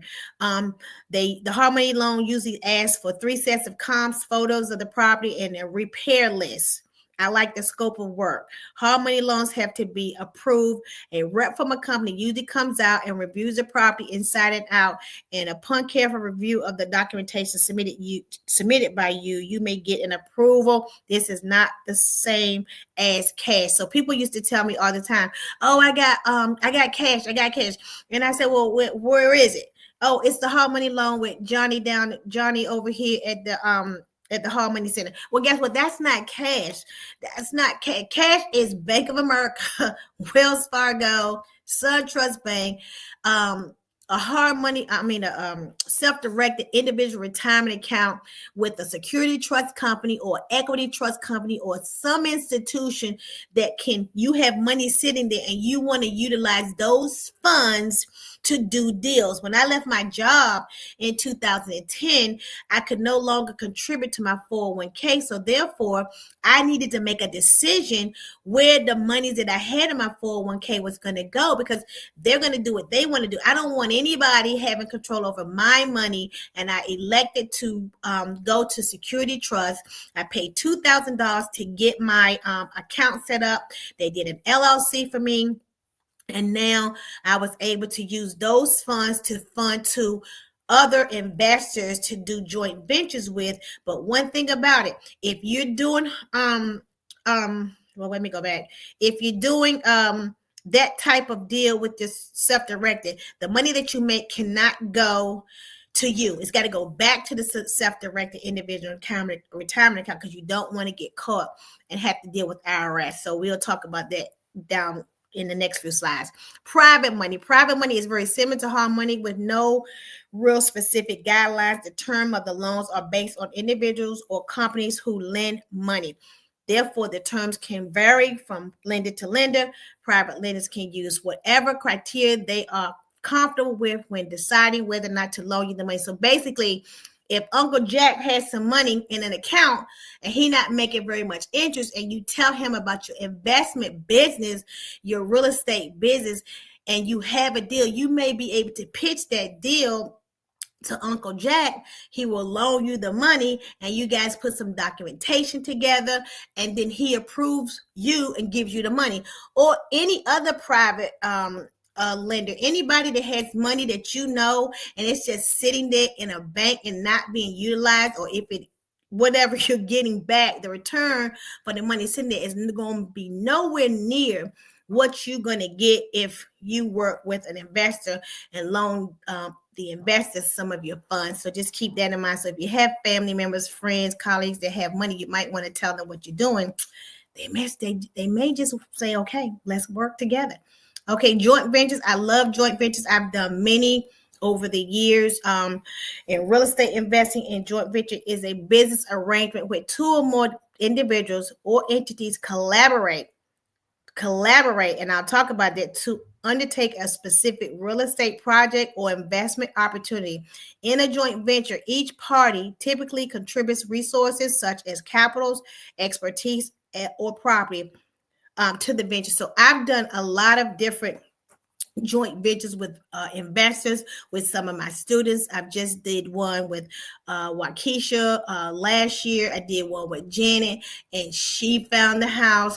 We put our funds together and collaborate, and then we went out and found our contractors. We were able to get our hard money loan taken care of. We did a scope of work. We did a budget, and we both shared equally in the responsibility. When you are doing joint ventures with people, guys, always remember, do they have the same work ethic as you? Are they going to show up even when they don't feel like it? And especially for those of us that still work, 9-to-5 jobs, when are you going to be able to participate and help your partner in your joint venture and not just sit around and do nothing and wait till it's time to go to settlement and you're looking for your half? That's not a good look, guys. So we don't want to do that. We want to participate, right? Participate and bring value to our business partners so that the next time somebody finds a joint venture, that person, they'll call you up and you guys can do multiple deals, more deals, okay? Self-directed IRA, individual retirement account. A self-directed individual retirement account is a retirement account that allows investors to have greater control over their investment choices. That means if you put your money in a self-directed, you find a deal or somebody brings you a deal, you can go to your IRA, the company that's housing your funds, and submit a document and make a talk about that. And that money that's sitting there, you can have it directed to another investor. It's a very cool vehicle to use for retirement. And you can not only do investment deals, you can do gold, you can do a few things, and Mitch's going to talk to you about it. So I'm gonna save that for him. Individuals to invest in a wide range of I didn't say it right. Okay, so let me go back. In the content of real estate investing, self-directed IRA enables individuals to invest in a wide range of alternate assets, including real estate properties, mortgages, notes, tax liens, and private placements. So he's going to talk to you guys about that. Okay, seller financing. Seller financing, also known as owner financing or seller carryback, is a financing arrangement in real estate where the seller or a property provides the financing to the buyer instead of an additional to a traditional mortgage from a third-party lender. In a seller financing arrangement, the seller acts as the lender and extends credit to the buyer to facilitate the purchase of a piece of property. Okay, so we just did a seller financing deal. And basically what it is the seller holds the note. Most times that property is paid for. So the seller holds the note. You don't put all the money, like if you was going to go to a mortgage company, you put down your down payment. There's terms that you guys agree to, and then you start making payments maybe a month or so after. It's like a mortgage payment, but until the term ends, you pay the monthly payments, and as the term ends, you refinance out, pay him all his money and keep it moving. That seller financing really is ideal so that you don't have to bring all the money to the table at one time. Let me slow down, guys. I'm sorry. Okay, so guys, where are the deals? There's a lot of deals out here to be done. As Curry just talked about, the wholesaling piece is one, the multiple listing service, real estate auctions, foreclosure listings, bank on property, short sales, wholesalers, direct mail campaigns, networking events, real estate investment clubs, online marketplace, pocket listings, tax liens, auctions, probate properties. I think Cherie talked about probate properties yesterday. For sale by owner, distressed properties in need of renovations, real estate wholesalers list and websites, county courthouse records. And the list just, guys, just goes on and on and on. But I have a top 5 that I like. And I want to say, guys, do you want to know what my top 5 is? But I'm going to share it with you. Agent to agent. What am I saying here? So if I have a realtor in my office and they have a listing and their seller may not even want to put it on the market, they may not want to be bothered with people coming in and out of the house trying to get on the schedule. They may not want to deal with a home inspection.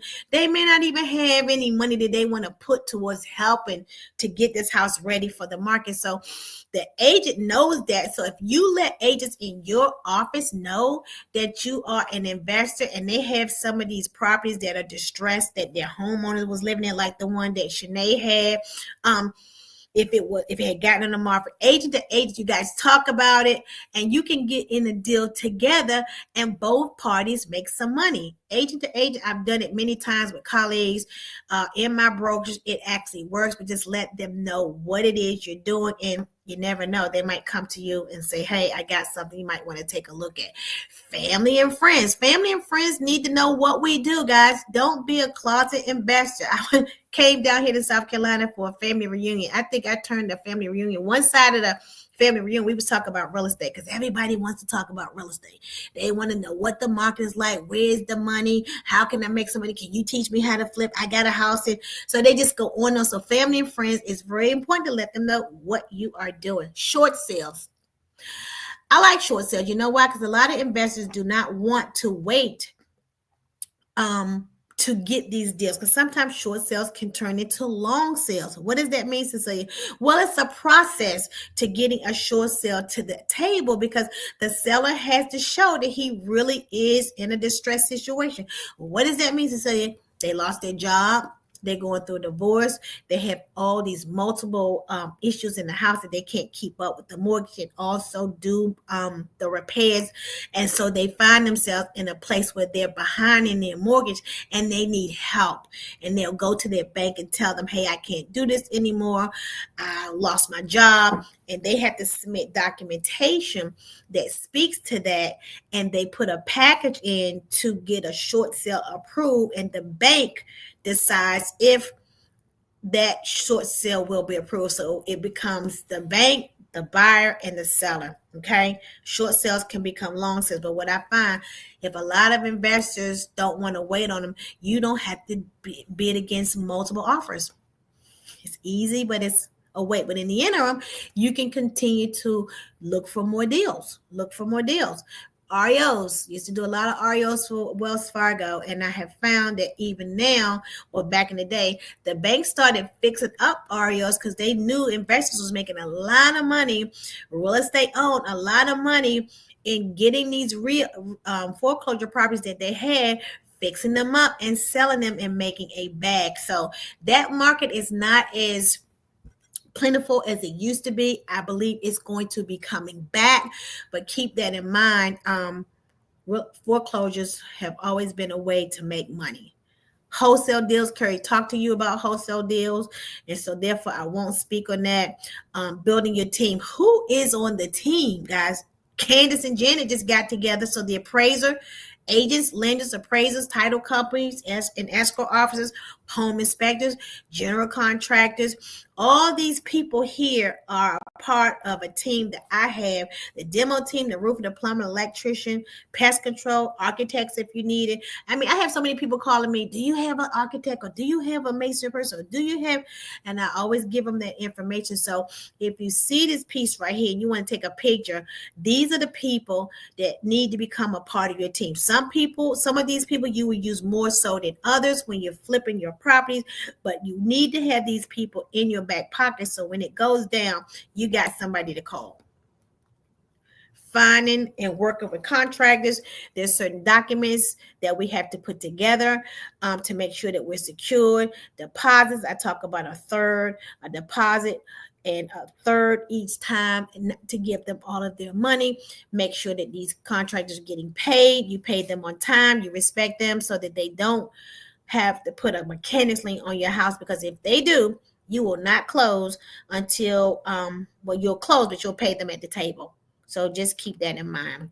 Okay, here's the big thing right here, guys. If you don't remember anything else I said in this session right here, deal or no deal is very, very important. That's evaluating a property to see if it really is a good flip. A lot of wholesalers, in my opinion, take all the meat off the bone, and then when it's time for the rehab person to come along and do that deal, there's not a lot of money left. And I don't like it when they'll tell you that he paid this amount of money for the house, he made this amount of money. It makes it seem like he made all this money, but they fail to tell you that it costs $100,000 to do the rehab. That we need to know all the parts to the puzzle, okay? So here's a little example that I have prepared, and I want you guys to think about this. You can take a picture if you want to. I'm going to walk through it really, really quickly. The $450,000 is the after repair value. They call it the ARV, after repair value, times 70% of the maximum amount a lender will loan you. So basically, a lender will only loan you 70% of the after repair value. So if you take that 450, you multiply it by 70, you should get 315. And let's say the estimated cost of repairs, because you took a contractor over there, you guys wrote up a scope of work, you know you have to do the roof, you know you have to do the plumbing, electrical, HVAC, and it's going to cost you at the end of the day an estimate. And don't say it's let's be clear, guys, things happening. When you start tearing down walls, you notice things that you couldn't see when the walls were up. So that's an estimation of repairs. So that $70,000 is a combination of everything that you want to do to this house to make it clean, mechanically correct, safe, and pretty. So when a buyer comes, they will get the wow factor. But as Candace told us, do not overextend the rehab cost, because you may not get that money back. So 450 times 70% is 315. You back out the $70,000 for repairs, and that's 245 is the maximum allowable offer you should be offering a seller. Now, there's some other things I can share with you. If you're a realtor, you might be able to offer a little bit more, because you're going to get a commission on the front, going to get a commission on the back. But we'll talk about that if you join Next Level. Judy, hi. Where my next level people at? Okay, so guys, let's do this test real quick. So let's say you got a house in a great neighborhood. You know that you can sell this house for $625,000. That's the after repair value. Okay, so you take the 70%. Tell me, somebody, what that number is. Somebody just put it in the chat. I'm not working with my calculator today, so come on. What we got? 625 times 70%. What is that? Anybody? I'm waiting. I'm going to wait for a second before I move on. Matter of fact, I'll get my calculator. You guys not with me? Okay, 624. Who's talking back? Nobody? That's $437,500. So $437,500 is the maximum amount. Thank you, Judy Jackson, that the lender will loan you. So you take that $437,500, and then thank you, Miss Deborah, and then you subtract $90,000 from that amount, because that's what you're going to pay for the repairs. So who can tell me what the maximum allowable offer should be? Who can tell me what that number is? Quickly, guys. Okay, I'll give you the answer. Y'all doing the math? Y'all ain't doing the math. Okay, let's go. 625 is the after repair value. Thank you, Miss Maria. 625, 70% of the after repair value. 437, 500 is the most that you can offer. The most the lender, is going to give you for the house. Your estimated repair cost of $90,000. So you take the 437, you back out $90,000 for the repairs. 347,500 is the maximum you can offer that seller for that house. Make sense? Keep this, guys, because this right here is the butter. Some people will use 65%. Some of the lenders will, but 70% of the after repair value is something that I've always used since I got into real estate. And I don't care where you go in America. You can use this for me. It works. Writing a winning offer. We had to understand the market, work with real estate agents, include pre-approval letter, offer a competitive price, consider selling preferences, include earnest money deposit, be flexible, write a persuasive offer letter, be prepared to negotiate, submit a clean and complete offer, act quickly, and stay within your budget. Do not go outside of your budget. Scope of work. That's a big piece right there. The scope of work for me is like a roadmap. It tells you every single thing that you're going to do to the house. I tell people all the time, the scope of work, the main things that I focus on when I go and do a flip is the roof, the plumbing, the electrical, the HVAC, and structure. And I also will add a chimney, because I know if you don't have a clean, safe chimney, people can get carbon monoxide. It could be very, very bad. So the scope of work is going to talk to you about your demo. It's going to talk to you about what you're going to do with your electrical, your plumbing, the HVAC, the roof, all of that. It's going to talk about doors. It's going to talk about windows if you need new windows. It's going to talk about updating bathrooms and kitchens. The scope of work is your roadmap. It's a detailed document that tells the contractors, and I even put it on the wall to tell the contractors what it is they want to do, what you want to do. But you also have to submit this to the lender, so the lender can have that with your comps and your photo to approve your hard money loan. Okay. It talks about exterior inspections, interior inspection, safety codes, compliance, and creating a budget. Okay, scope of work. It says here it is: foundation repairs if needed, repairs or replace low burn walls. I don't really get into all of that. That's major for me. And with my students, I try to keep them at a price point that if you get stuck, you can actually rent this house out and make money and don't have to add any of your own money to make the mortgage work. So I start off in a place where it's comfortable, the low-hanging fruit. I don't want to get any of my students or any of my partners, business partners, in a space where we get stuck and can't get out easily. Okay, we talked about the scope of work, the plumbing, electrical, HVAC. I explained all of that. Flooring, painting, kitchens, bathrooms. That's the interior upgrades, exterior upgrades, landscaping, painting the brick if that's what you want to do, doors and windows. And then I talk about the repair process. What happens first, and then what happens, and then what happens. Changing the locks and securing the property, installing a security system. I like to do that for my own peace of mind. Meeting with the neighbors to let them know you're here. You're going to fix up this place. It's going to be beautiful. But if you see something going on here that ain't quite right, call the police and then call me. Don't call me first, because I'm not coming. But it's a kind of a joke. But I'm going to tell you, the neighbors are happy there fixing up the house. And I've had neighbors call me and say, oh, Johnny was there late last night. He left the lights on. So the next day I go in the house and say, yep, I heard you left the lights on. You're going to catch that bill next month. But it's a joke, but it really is important to meet the neighbors, let them know you're here. And they will actually watch your house. And guess what? They may even help you sell it. Transferring utilities prior to settlement, checking water intrusions. Always look for water intrusions. And if you have a water intrusion, do not start working on your house until you have found the source of water, because you're hustling backwards. We don't want to start a rehab and start doing all this stuff and you have water intrusion and you haven't addressed it. Okay, check for broken windows, damaged garage doors, check internal sprinkler system if you have them, and make sure that they are working properly. Get your plumber out there. And let me just say this, guys, licensed contractors. Who has to have a license? The plumber, the electrician, the HVAC guy. Okay, we need to make sure that they are licensed, bonded, and insured. And I also will add the roofer. Stage and sales. I like to do staging. I used to do a lot of it. In my later years, I didn't do it anymore because houses were going so fast that I didn't have to stage, because by the time I got it on the market, we were getting multiple offers and we would be in contract. And so therefore I kind of skipped out on that. But that's a very important piece if you want to stage, especially your high-end properties. Professional photos. Do not take photos, guys, with your personal cell phones. No iPhones.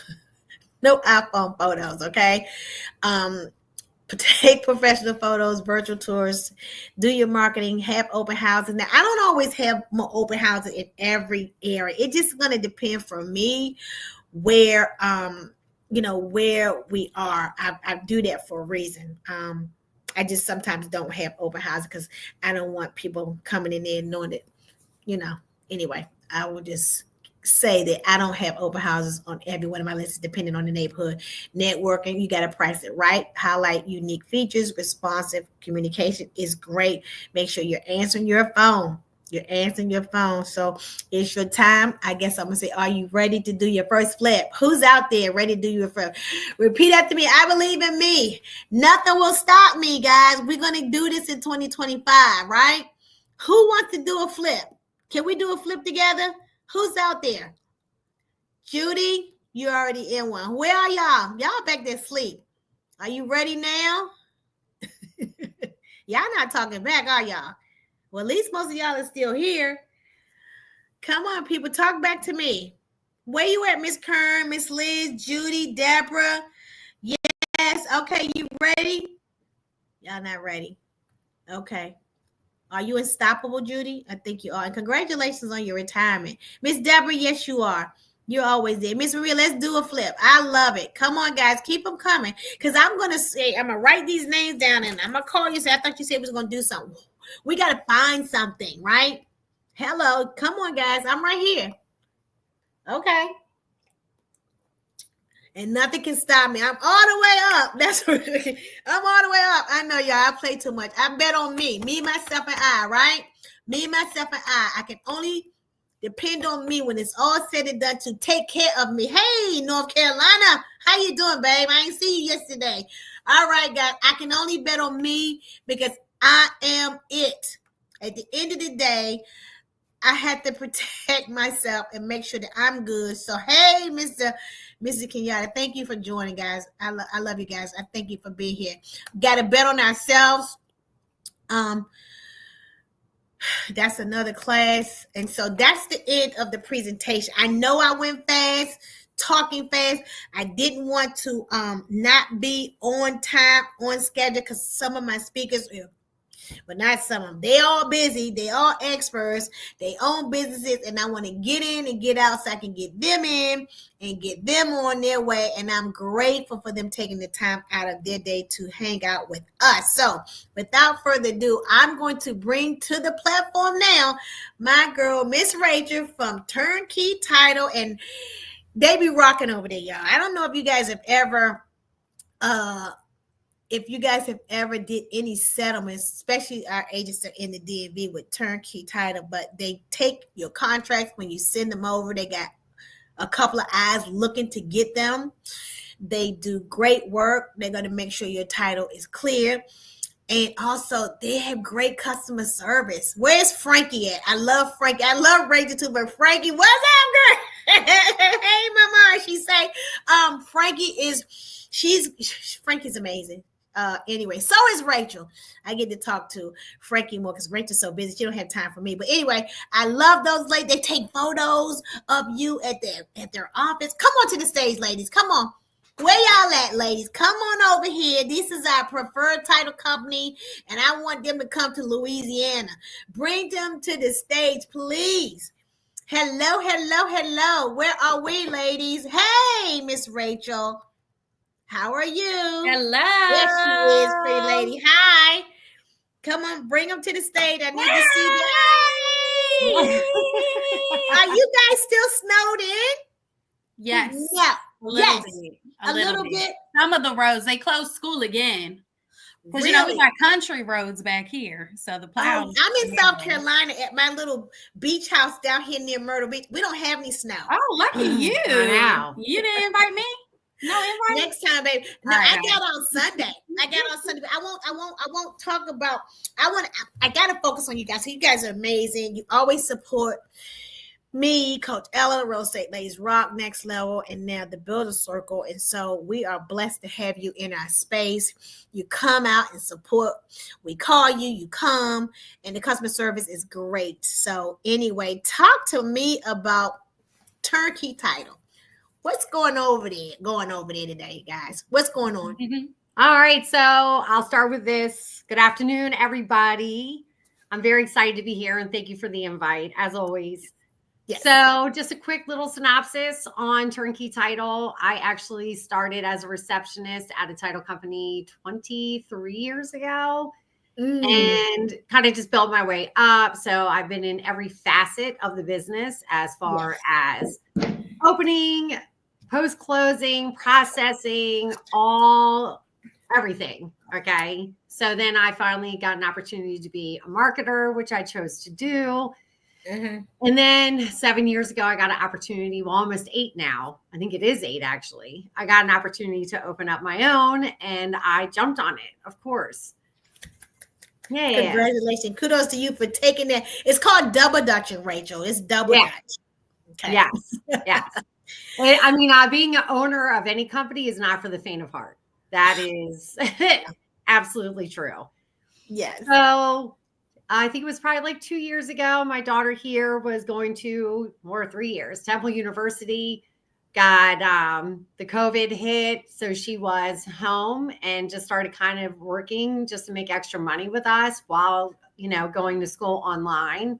And then she made a decision about 1.5 years ago saying that she just wants to be a part of this.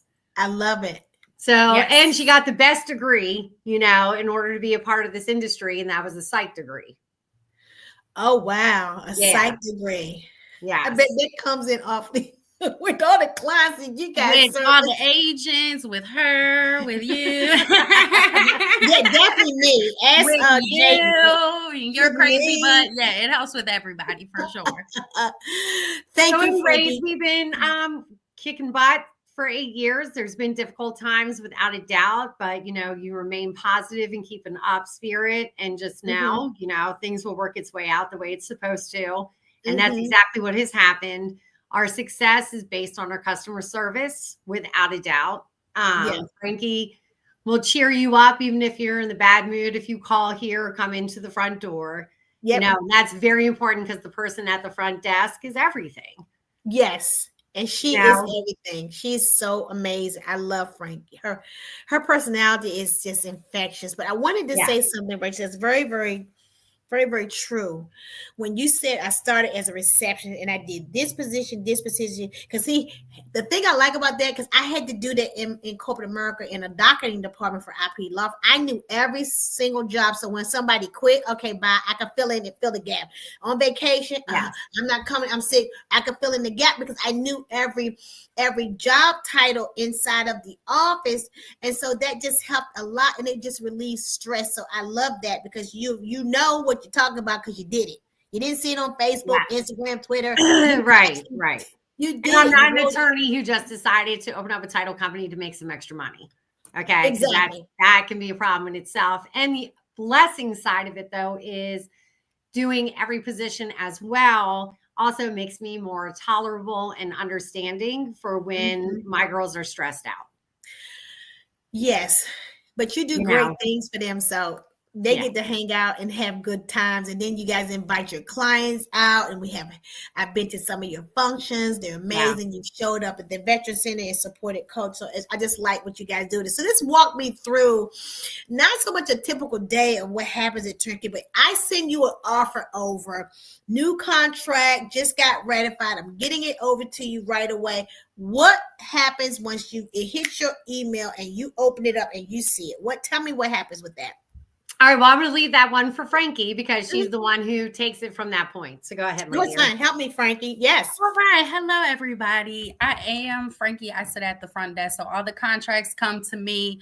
And then from there, I really just order title on the property, which is going to be, that 60-year back search of, everyone who's ever owned it, any liens that might be on the property. So that's going into land records and seeing like mechanics liens, HOA liens, everything will come up on our title report. And from there, we have to go ahead and start clearing things out, make sure, title is free and clear for when your buyer takes ownership of the property. So that's transferring, HOAs, that's making sure tax liens are paid, if individual tax liens, all that good stuff. We just making sure that property is free and clear for your buyer. Yes. Okay. Very good. And so then once we get through with the title search and the abstract, and then you guys put it all together, you call. Yes, get it over to your lender. All the title work, everything will be protecting you and the buyer and the lender from all that good stuff. And then they send us figures, we balance back and forth, handle all the paperwork, because we are just the neutral third party facilitating the whole thing. So it's just us clearing things up and then making sure the contract terms are followed, all the numbers are looking right, everybody's happy, and then everybody comes and sign things with us. I like it. Something funny Rachel said on one of my last deals. I think the one of the partners said, "Well, who do you guys work for?" She said, "We work to protect the title." I'm like, "Good answer." Yeah. We're here to protect the title. Okay, so Frank, I'm sorry. Go ahead, keep going. Anything else you want to share with me? I would say that's about it for the process. Just making sure everything's clear for the buyer to come in, making sure everything's paid off. The seller doesn't get to walk away with stuff still not paid. So exactly, dear. Okay, so in a case where you have liens that have been hanging around for some time, especially from the older sellers that are not old in age, just old in owning the property for a longer period of time, is it difficult to find some of these lien holders? Because I know Jaden really had to dig deep for our ground rent holder. Yes. We couldn't find him because they were just in the clouds somewhere, and it's been going on for a long, long time. That can be, they were established back in the early 1900s. Okay. So they've been sitting around for that long. Even if you look up a ground rent lease, it is thou shall, they, it's old school writing. Okay. And so it sits around in, at one point in time, Baltimore City, because that's where you see most of it, was actually going to just say, if nobody registers their ground rent within the next year, then it just no longer exists. And these homes will be turned over to fee simple. Okay. Yeah. And I will say, if it's a ground rent property, hard money lenders seem to give us the most difficult with it. Okay. Really? With the whole copy of the lease and what's their liability and all that, even though it's only $96 on average a year. A year. A year. Because, you also have to remember, it was established early in the 1900s. So $96 a year was pretty, It was a lot so anyways, I mean, that's the most important part, is just to make sure we're handing you, especially if it's an investment property. Okay. You definitely don't want to have any more liabilities out there than the people that you're renting the property to. And we understand that. So that's why when it comes to investment properties, we make sure that everything is clean and clear. And then we'll also guide you on what you have to do with your particular area to register that property as a rental. So that helps out as well. Oh, okay. That's something that you guys, that's additional. I like that, because a lot of us, that are purchasing, buy, fix, and holds for passive income, we are renting these properties out, but some of us don't take the time to get that property registered. So if you ever have some problems and you need to try to get somebody out, don't call there down there. We got to get this done right away. You know, so that if something happens, you're protected and you can get somebody in court to get them evicted so that you can get your money. Right. Because if you're not registered, you're starting a whole round of things that you're going to have to go through to even start the eviction process. So, you know, in Baltimore City, I hate to keep bringing it up, but I swear that city is the example for anything that can go wrong. Okay. Yeah. Yeah. Mhm. So with Baltimore City, if you're not registered, then, you know, they'll actually give you fines for not registering.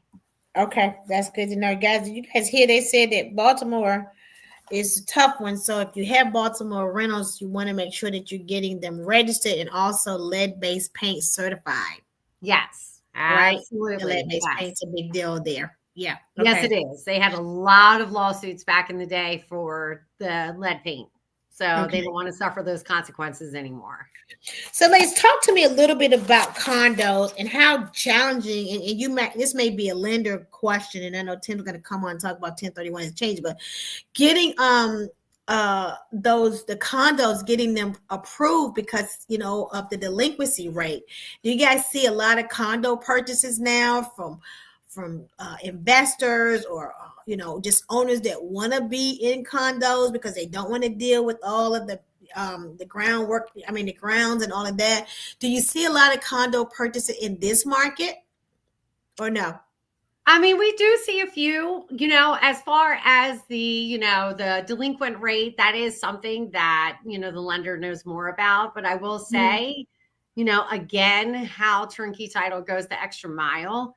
Yeah. We've run into this before. And so we usually had to connect with one of the attorneys that holds a lot of these HOAs. And he would literally tell us the only amount of money it would take to get that HOA out of delinquency. So, for instance, we used to call the agent and be like, listen, if you and the other agent want to put up $1,200, because that's all it's going to take to get this FHA approved or approved as a whole for any other loan, especially with hard money, that's all you have to do. Okay. I like it. Yeah. Okay. Yeah. Okay. And so HOA and condo fees, and then, you know, some of the challenges that we have. And again, that's a lender question, so I won't go down that road with the financing part of that. But you said you're seeing condos. Are people really buying houses now with this interest rate, and you guys are getting good stuff, and the market is good for the purchase now? Yes. Yeah. Mm-hmm. Good. Yeah. And it kind of has been. Yeah. Yeah, I would say we've been on the up and ups probably since like November at this point. Okay, that's because you I guys. think October was our October. biggest, It was October, November, December, and even January. We've been picking up. I think a lot of buyers aren't scared. They're just kind of like, okay, you know, rates are what they are. Either I'm gonna buy my house and start my generational wealth journey today, or I'm gonna wait another. You know what I'm saying? Like it's either. I think they're just getting used to it. They're not going anywhere. So, and the other thing we also have to point out, which I always do, is that if you're, you know, the interest rate might be 8%, but 100% is so much more expensive. And that's what we tell them all the time. And on the investment side of things, you know, I've seen them anywhere like around 8%. But if you can imagine the money that you'll be making on that investment property, and then even if you're not making money, let's say, and they're just paying your actual mortgage payment via rent, you're still not paying for it. Yeah, I mean, 8.99%, 8.99 was the one I signed yesterday for an investment property. Yeah, 8.99%. So that I feel like, you know, you're gonna go out and get a personal loan for 16% tomorrow. You don't even make money on that, or you have all these credit cards at 25%. So it's just like Just even the investment rate being 8.99. Right. It's interesting you said that, because Tim Murphy did that last deal that we did on my house in Baltimore that I had for 20 years with a co-ownership with someone else. And so what I wanted to do was get her off, change the property title into my company name, and it would no longer be in my name. And Tim did a DSCR loan for me, and you guys did the settlement. And I mean, I needed to get the tenant out. She'd been there for years, and she was on Section 8, but Section 8 wasn't really paying any money. I mean, maybe $1,400 a month. And so now we're done with that. It's in the company name. Business partner's gone. I took a little cash out. I'm getting cash flow, and the tenants are buying down the mortgage, and then I'm getting more equity. Yeah. It's a win-win for me. So any of my investors out there, you guys hear me talk all the time about being an investor for so many years and buying and flipping houses for so many and making good money and making a lot of money. But hindsight 2020, if I really knew then what I know now, I would have not done that. I would have been holding on Yes. to the property, Rachel, turning some of them into a nice Airbnb like you have. But Right. no, so you gotta have some fun and buy new cars and travel. But my point is, not anymore, Frankie. The lights are on here, and so I'm all about passive income, generational wealth, and retirement. Yes. And Retirement. I'll That's share the key. this. I'll share this quick story with you. It's one of my favorites to say at the first time home buyer seminars or in forums like this. I had a couple come in their mid 60s, and they were the sellers on this particular property. So we only had this one part of it, but they sold 5 homes within 2-month period because they wanted to retire, and they both had hit the age of 65. Been married for 40, had bought their very first condo, and then rented it out and bought a bigger house, and then went from there. Never had to make a mortgage payment. Never had to come out of pocket for anything, because in order to buy the next property, they would cash out on the previous property. And then that extra money that they took out was going to be part of the rent. So they never came out of pocket ever for all 5 properties, and walked away with $3.26 million. Stop it, Rachel. Oh my God, really? Yes.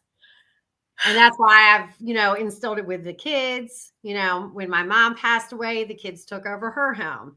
I have my house in Bowie. As you know, I have the place in Deep Creek. Like real estate, you hold on to it. You hold on Because it's the only guaranteed investment that will cash you out at the end game, wherever you want that to end.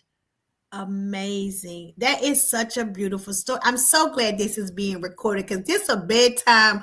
Remember what Rachel and Frankie said about this couple? 6 houses they sold at one time, but they've been holding. Frankie, you want to say something? No, she just. I'm with you. That's all she asked. Just think about what you just said. So that means, they don't care if they get any Social Security. They got all this money that they've saved for year after year because they did the right thing, and they kept those rental properties. They kept for that passive income, generational wealth, legacy, investors. Click, click. Did you guys hear what they said? So if you're not thinking about passive income for yourselves, I want you to rethink this position here, because as I said, every one of my members, like Turnkey Title, Tim's coming on later, but you guys are bringing so much great information to this platform, and I just want everybody to take at least 1 or 2 things that you're saying and grab hold of it and turn it into dollars for yourself. This is not another summit. It's not another class. It's not another. I want them to say, okay, what did Rachel and Frankie say about that couple that had them 5 properties? That couples wasn't selling their properties. They were holding on to them. And now look what they've done. They're set. They're going to die and still have, and guess what? They retired young. Hell, I'm sorry. 65. And not just that, the most important part too is they never had to pay for any of it except for the very first condo. That's it. That's all they ever had to come out of pocket for, because when they took out the equity of the other homes, they took that new mortgage payment to pay that equity loan and put it on the renters. Now that's a mindset shift for those on the call. It's 47 of us on the call. Did you hear? And it may be more. Did you hear what they said about this little couple? Oh my God. 5 houses, sold them all off, retired at 65. They're young. No kidding. And got a bag, huh? Yep. Got a bag. Got a bag, Frankie. And then they're going to live their best life now. And I always think in terms of like kids and family, housing costs are only going to rise. So if you could have like a condo for your 18-year-old to move in, and then, charge them a cool little $400 in rent just so they can no or whatever. That's always been important to me too. You know, if it's multiple houses I can have for whoever need be, you know, that's the biggest part of generational wealth too. It's like you're gonna have people paying you or somebody else's mortgage too. Just keep it in the family. I'm all about like keeping it in the family. You know, But also make them sign a lease. You go, Mama. You go, Uh-huh. Mama. Ray. And let Yep. me just add to that, Frankie, that you said. I'm sitting here in South Carolina now. This house that I'm in was my grandma's house that she bought in the 50s. And so when she passed away, a family member sold the house. Mm-hmm. So I decided to come back to the person that they sold it to and say, hey, if you ever want to sell this house, call me up. I want to buy it back. Well, one day they called me back and I called my brother and said, hey, Johnny's saying, let's go. Put your coins together. We came back to South Carolina, paid cash for the house. I brought my own team from Maryland down here. They stayed in this house, renovated. We took a couple of walls down. And now we have some place to come, Aww. you know, near the beach in the summertime. But guess what? Generational wealth. And so the whole family can kind of come. And, you know, I'm not going to rent it out because it's in Dillon and it's not like, but it's not like a city where you, but my point is, it's home, it's boring down here, it's nothing to do down here. But guess what? The peace of mind that you get, you reset, you process, you show, you know, the gratitude that I have just for even saying, so you better go back and get that. Yeah. Yeah. Like you said, generational wealth. My grandson Saint can come down here and hang around in the country down here and plant a garden or something. Right. Love that. You know, so anyway, I just say to my club members, Next Level, Real Estate Ladies Rock, build a circle. If you're thinking about real estate, please also consider buy, fix, and hold. Do not sell. They're saying do not sell all of your real estate for the quick cash or the fun, the trips, the cars, the jewelry. You know, don't do that. And even if you're in an invest, can you buy one and flip it and buy one and hold it? You kind of switch off, right? Yeah, right. And you're building your portfolio so that you will have something to fall back on when it's time to retire. So, great story. I love it. I just want to open it up real quick to my audience to see if anybody has any questions for Rachel and Frankie, that anything that you've heard over the last 30 minutes that they've said, that something started clicking in your head and you wanted to just ask a question, please feel free to do that now. Any questions for the ladies? And also, please know, let me put that out there, that if anybody is looking at purchasing an investment property on the real estate side, if anybody exists on that and you want to know what's going on with said property, you can definitely give us a call and we can cover all the United States. I love it.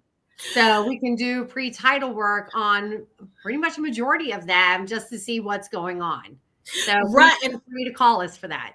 Yes, I was just going to say that if after my questions, I would like for you ladies to put your information and let it scroll down, or chime out and give me your phone number, email addresses, so that the audience can connect with you ladies, because you guys do deals outside of the DMV. Some of my members here are from Texas, North Carolina, Virginia, maybe somebody on here from California. So they're everywhere. Yeah, so we can cover New York. Somebody just asked that. New York. That's not a problem. Yeah. New York. So can we put your contact information in the feed so that we can see and know where we can catch up? You guys can always call me because I have their number on my hip and I can just tell you what it is and you can call them. But yes, Frankie, please put it in there. You guys would want to connect with them. They're very knowledgeable. Customer service is great. And I just love Turnkey. And they're so supportive of Coach Ella, and they're her preferred title company. So supportive of Coach Ella and Real Estate Ladies Rock. So you guys want to get plugged in to them. And so you guys, I thank you because you always come through for me. Rachel was just on the platform about a month ago talking to Next Level, sharing nuggets and stuff like that. So it's just important that we connect ourselves with like-minded people, smart people, and people that's making some boss moves. Yes, yes. And please know that we're not going to be able to answer all questions right off, but we will definitely find the answers for you. That's good enough for me. Nobody knows everything, and if they do, they're not really. They're full of shit. They're not telling the truth. They're lying between their teeth. That's right. They're full of the Rachel. Yeah, Okay? let's just cut to the chase. No, let's cook. It is what it is. I love you, ladies. You guys are the best. Happy New Year. Happy New Year. 2025 is definitely going to be rocking. We're excited. Oh, I know you are, and I can't wait to tell Coach. We got to do. We had to catch up with you on that Deep Creek thing, lady. Yes. Yes, you do. Yes, Yep. yes, ma'am. All right, ladies. If we don't have any questions, I'm going to say thank you. God bless you. Oh, wait a minute. Do you work with foreign nationals purchasing in the U.S.? Yes. They said yes, Miss Jacqueline, Miss Cumberbatch. Okay, there we go. Thank you, Rachel at turnkeysettlements.com. Rachel at turnkeysettlements.com. Okay, so we have the can you shout out the number one for me one time, Frankie, please? Rachel's the phone number over there. In the jingle so you can remember. Huh? Okay, there we go. 410-721-6269. Okay, you said you're gonna sing a song for me? No, I was going to put it in a jingle. Like 410-721-6269. I love you guys. You guys are so doggone funny. Love is not funny. I love it. So anyway, guys, thank you so much. I really enjoy talking to you guys all the time. You have helped me in some of these deals are just crazy, right? But you guys, We love you. We love you. We do it again. We do it again. I love you guys too. God All bless right. you. Enjoy the rest of the summit. Thank you again for the invite.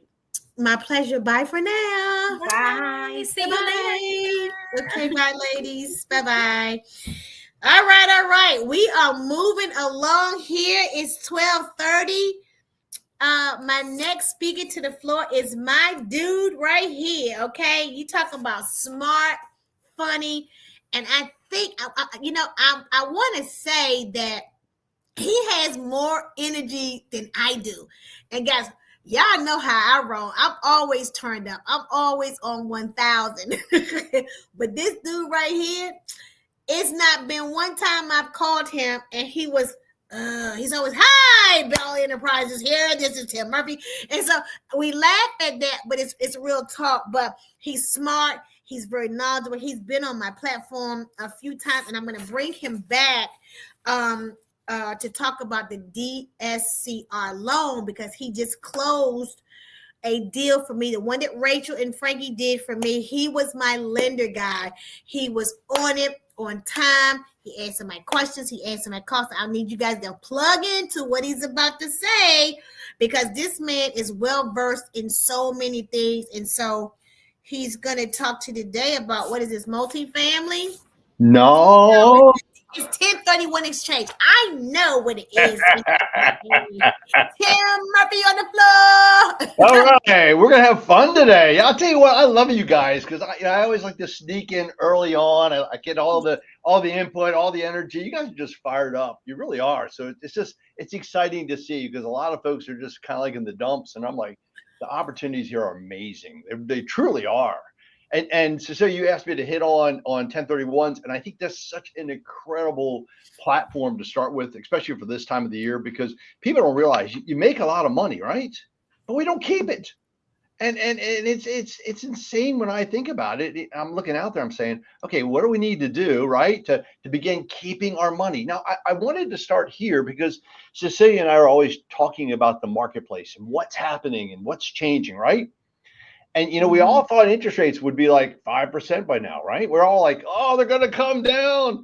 Nah, I hate to tell you this. This is like, I pulled this yesterday. I mean, look at it. We're at 6.91 is the average rate. Oh, my God, 6.91. And that's the average rate for a regular conventional purchase. Jeez. So isn't that kind of wild? When you look at it, you're like, okay, where's the fours? Where's the threes? Where's the twos? Well, a lot of people are waiting for this big dip. Guys, it's not going to happen. And I want you guys to see the impact. I think it's critical, okay, because it impacts the 1031 exchange dramatically. So number one, inflation is not in check. You guys have been grocery store shopping, right? I mean, yeah, Yes. that's insane, right? And then the national deficit, unfortunately, it's just on the horizon. It's just going up. So interest rates are not expected to actually drop at all. If they do, I mean, the Feds cut the rates in December, right? We thought the rates would go down. They had the opposite effect. They went up. And that's because the government actually needs to increase income taxes. Dang. Now, you and I both know they don't want to do it on the middle class. They don't want to do it on the poorer folks, right? Lower income. They want to go after the higher income. And how do they do that? I'm going to tell you right now, it's going to be doubling the capital gains taxes. And that's huge, right? And so that impacts the 1031 exchange. Now, I want to make sure everybody knows about capital gains. And Cecilia, you and I talk about this all the time, right? Right. I was going to say, Tim's explaining for us. Okay. Yes, sir. Yeah. Okay. So it's taking your sale price. You've done this amazing job. You fixed the house up. You know, the cost to fix it up, the cost of the original purchase, the cost to sell. We went to the title company, right? And so when you go to the sale price minus the adjusted cost, minus the cost of selling the home, the real estate commission, everything else, that gives us our capital gains. But the problem with capital gains is that they're taxed, and they're taxed either short term, which means you own the property for less than a year, or long term, which is greater than a year. Now, here's the crazy part. Short term tax rates are anywhere from 10% to 37%. And that's just the federal. So now bring in the state of Maryland, 8%. You're going to pay 45% in taxes. And if the federal government wants to double the capital gains rates, imagine the impact that'll happen. Long term, this is really cool, okay, means if you just own the house for over a year. And here we're running 0 to 20%. We believe that that's going to go anywhere from 0 to 50%. I want to show you guys how to pay 0. That's the critical piece. Now, Cecilia, a lot of people say, well, the tax rate doesn't really impact me. You know, you got to make a lot of money for capital gains. And I wanted to share this with you guys. I mean, the capital gains is massive. And what I mean by that is if you're a single person and you're making $50,000, and check it out, ready? And this could be $50,000, including the sale of the property. You're going to pay 15% federal and 8% state. Okay. Okay. If you're married, it's $96,000. If you make over that, you're going to pay this huge tax hit. We expect this 15%, though, to double, if not go even higher. So that's why understanding the 1031 exchanges is going to be the critical piece. And as Cecilia, you and I've talked about this before, how do millionaires make their money? It's real estate, right, guys? I mean, that's what it comes down to, right? But not only do they know how to make the money, which is what you guys are doing here, right? The secret is how to keep it. Now, this is something Cecilia and I've talked about. The government does not want you to know this, okay? They want you to continue struggling. They want you to pay their bills. But today I want to show you guys how to beat the 1031, okay, tax structures and how to kind of find that loophole to keep your money. Now, I always give a disclaimer. I'm not an accountant, right? I'm not a lawyer. I'm an investor like you, personally using 1031s. And I'm going to share this with you today because like you, I want to keep my money, right? I want to pay as little income tax as possible. And I want to show you guys how to pass this on, how to pass your wealth on through trusts, through 1031s, through wills, etc. And I'm constantly looking for the best approach possible. Now, let's dive into a 1031 because I want you to understand what it is and how to apply it.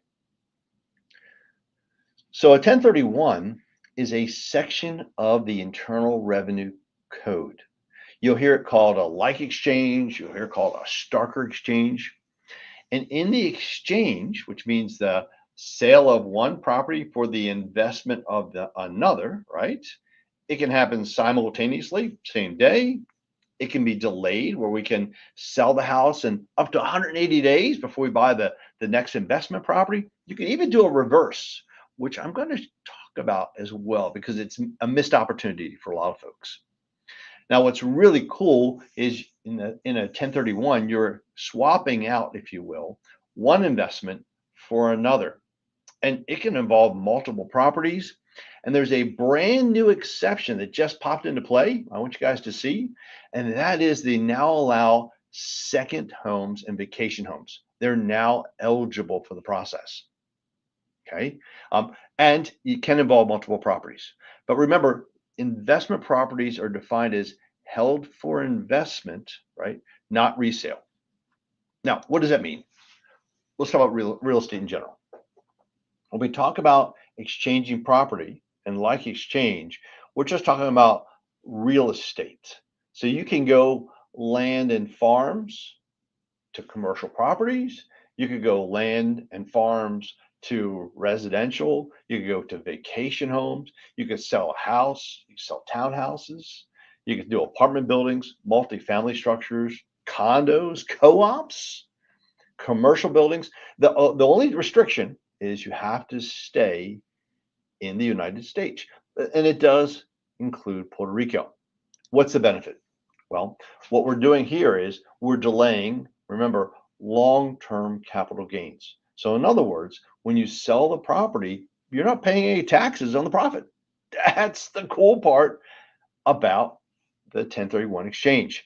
It allows you to sell the property, keep the profit, which is held by a qualified intermediary, which we'll talk about in a minute, okay? And then buy the next property without having to pay any taxes at all on the structure, okay? The cool thing is what you're doing is you're deferring the capital gains on the profit. And if you build it the right way, long term, and your financial planners will love this, you're allowed to plug them into your trust and therefore, in some cases, even defer the capital gains even farther, okay? Now, people ask me all the time, is it possible to get some cash out? And the answer is yes. If you do, it's called boot. That's what they call it. And boot being like the back of a car, you know, that little back end used to be called the boot, right? So, but you do pay a little bit of taxes on it, okay? And you can get cash out by restructuring your loan, which we're going to talk about in a moment as well. Some of the other additional benefits, and I always like to talk about this, is you're preserving the equity. So in some cases, you may want to sell certain properties in order to preserve the equity itself. You might want to sell a house, and we're going to talk about some examples, and now use it to buy other properties, leveraging buy 2 or 3. You might want to diversify your real estate portfolio. Maybe you have a couple of condos, and now you'd like to buy a multifamily property, okay? You might want to say, you know what, I want to buy a property that's managed by somebody else. I don't want to manage these rental properties anymore. The cool thing about 1031 is you have limitless exchanges, okay? And it's a massive estate planning tool. Now, I want to bring that out to you because every time I think about, 1031 exchanges, investment properties, I'm always asking myself, is this something that I could teach my investors? Maybe you have your own investment club. Maybe you bring these things out and you talk about them on your Facebook, on your YouTube, on your TikTok channels. Maybe it's something you're going to use to talk to your financial planners. So always think in the back of your mind, how can I use this information to help others, right? Or in some cases, offer the opportunity for clients to work with me, and me being you guys. Now, this is a big one. Everybody asks me all the time, are flips eligible? Yes and no. So let's talk about that, okay? Remember, the properties have to be held for a minimum of 1 year, okay? A flip, which is something you intend to resell, okay, is not eligible unless you do what I consider the BRRRR method, okay, which we'll talk about, which is turning it into a rental property for a minimum of 1 taxable year, because you've got to be able to demonstrate the investment income. That's the key right there, okay? Okay, as long as you can demonstrate the investment income and you can show that you bought it in 1 tax year and then sold it in another, flips are eligible. And we're going to talk about some really cool examples, okay? I want to share with you today. I brought 4 I got more than that. You'd be surprised. I do it with a lot of folks with 1031s. So how do we use the BRRRR method? I like this house because it had snow on it. So I figured we'll do a snow house today. Well, you buy a property that you want to flip, right? That you're thinking about, this is a great property. It's got amazing potential, but I really don't want to pay capital gains. Remember, 37% plus 8% state, so 45%. If I buy a property and make $100,000 and now I lose $45,000 to the federal and state government, that doesn't work for me. So if you're able to buy the property, fix it up, renovate it, right? Rent it out. And then what would I do? I do a cash out refinance. I go back to my title company, say, hey, let's go ahead and do the refinance. You can cash out after 6 months of ownership, use the appraised value, and then, ready, sell it the next year. Once you've had 1 year of rental income, okay? Here, I'm now allowed to take the property, take the $100,000 and leverage it and buy new properties, multiple properties, etc. So it's just a way of using the BRRRR method. There's another way to get cash out. And I did want to bring this out because people always ask me, Tim, is there any other way to get cash out on a property? And there is. And one of the ways of getting cash out is to jump in, okay, and which is really cool, okay, and do a cash out refinance on the house you're going to sell. You got to do it about 6 months before you sell the property. So let's say you have a property that you've bought, right? And you want to do a 1031 exchange and you've got a lot of equity in this property, and you might jump in and say, you know what? I want to go ahead and pull out, let's say, $100,000. So I'm going to do a 75% cash out refinance. I'm going to do a DSCRs because I don't want to have to qualify. I'm pulling out that $100,000. Now I've got cash, but the cool thing is okay, non-taxable debt, cash out refinances are not taxable income. So they're not cash out the way we think of it from the sale. So to distinguish that is sale cash at the time of settlement is considered boot. And that's going to result in taxes you're going to pay on that portion. Non-taxable debt through a cash out refinance is not taxable.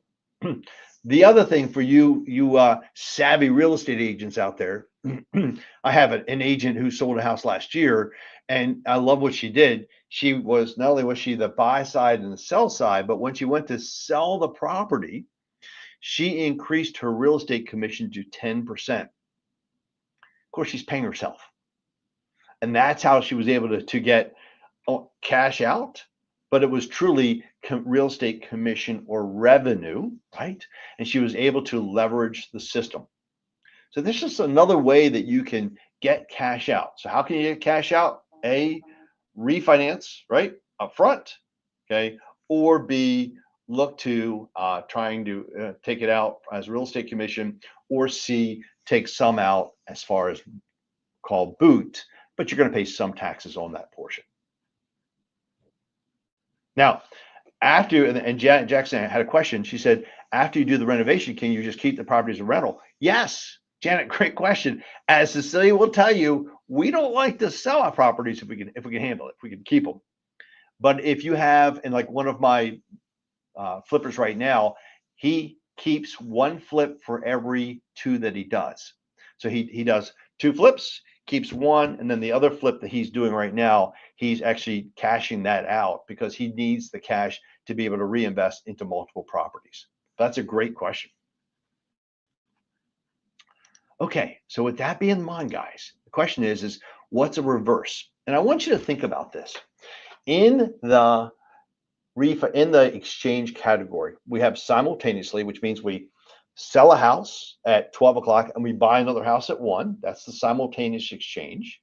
Most people will do the deferred exchange. And all I mean by that is we'll sell a house. We have a set period of time, which I'm going to talk about that, the 180-day rule, right?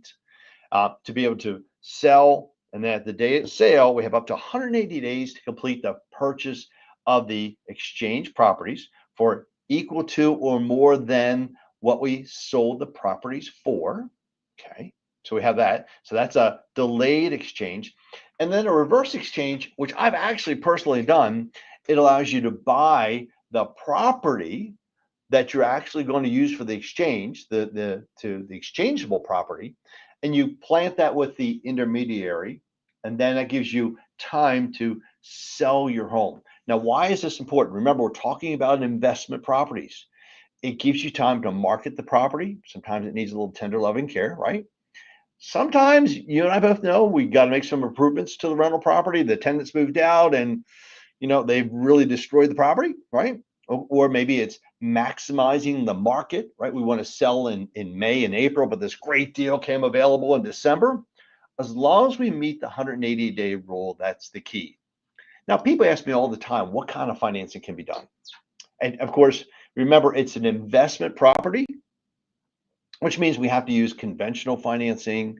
We need to use a DSCR financing. That's that debt service coverage ratio program that Cecilia was talking about earlier. Maybe we're going to use hard money.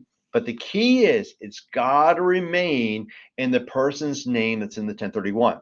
So if Patricia Jackson is selling the property and it's in Patricia Jackson's name, then Patricia Jackson must be the buyer, okay, in the exchange. Now, that doesn't mean that Patricia can convert it into an LLC later on. So you've got that opportunity as well, guys.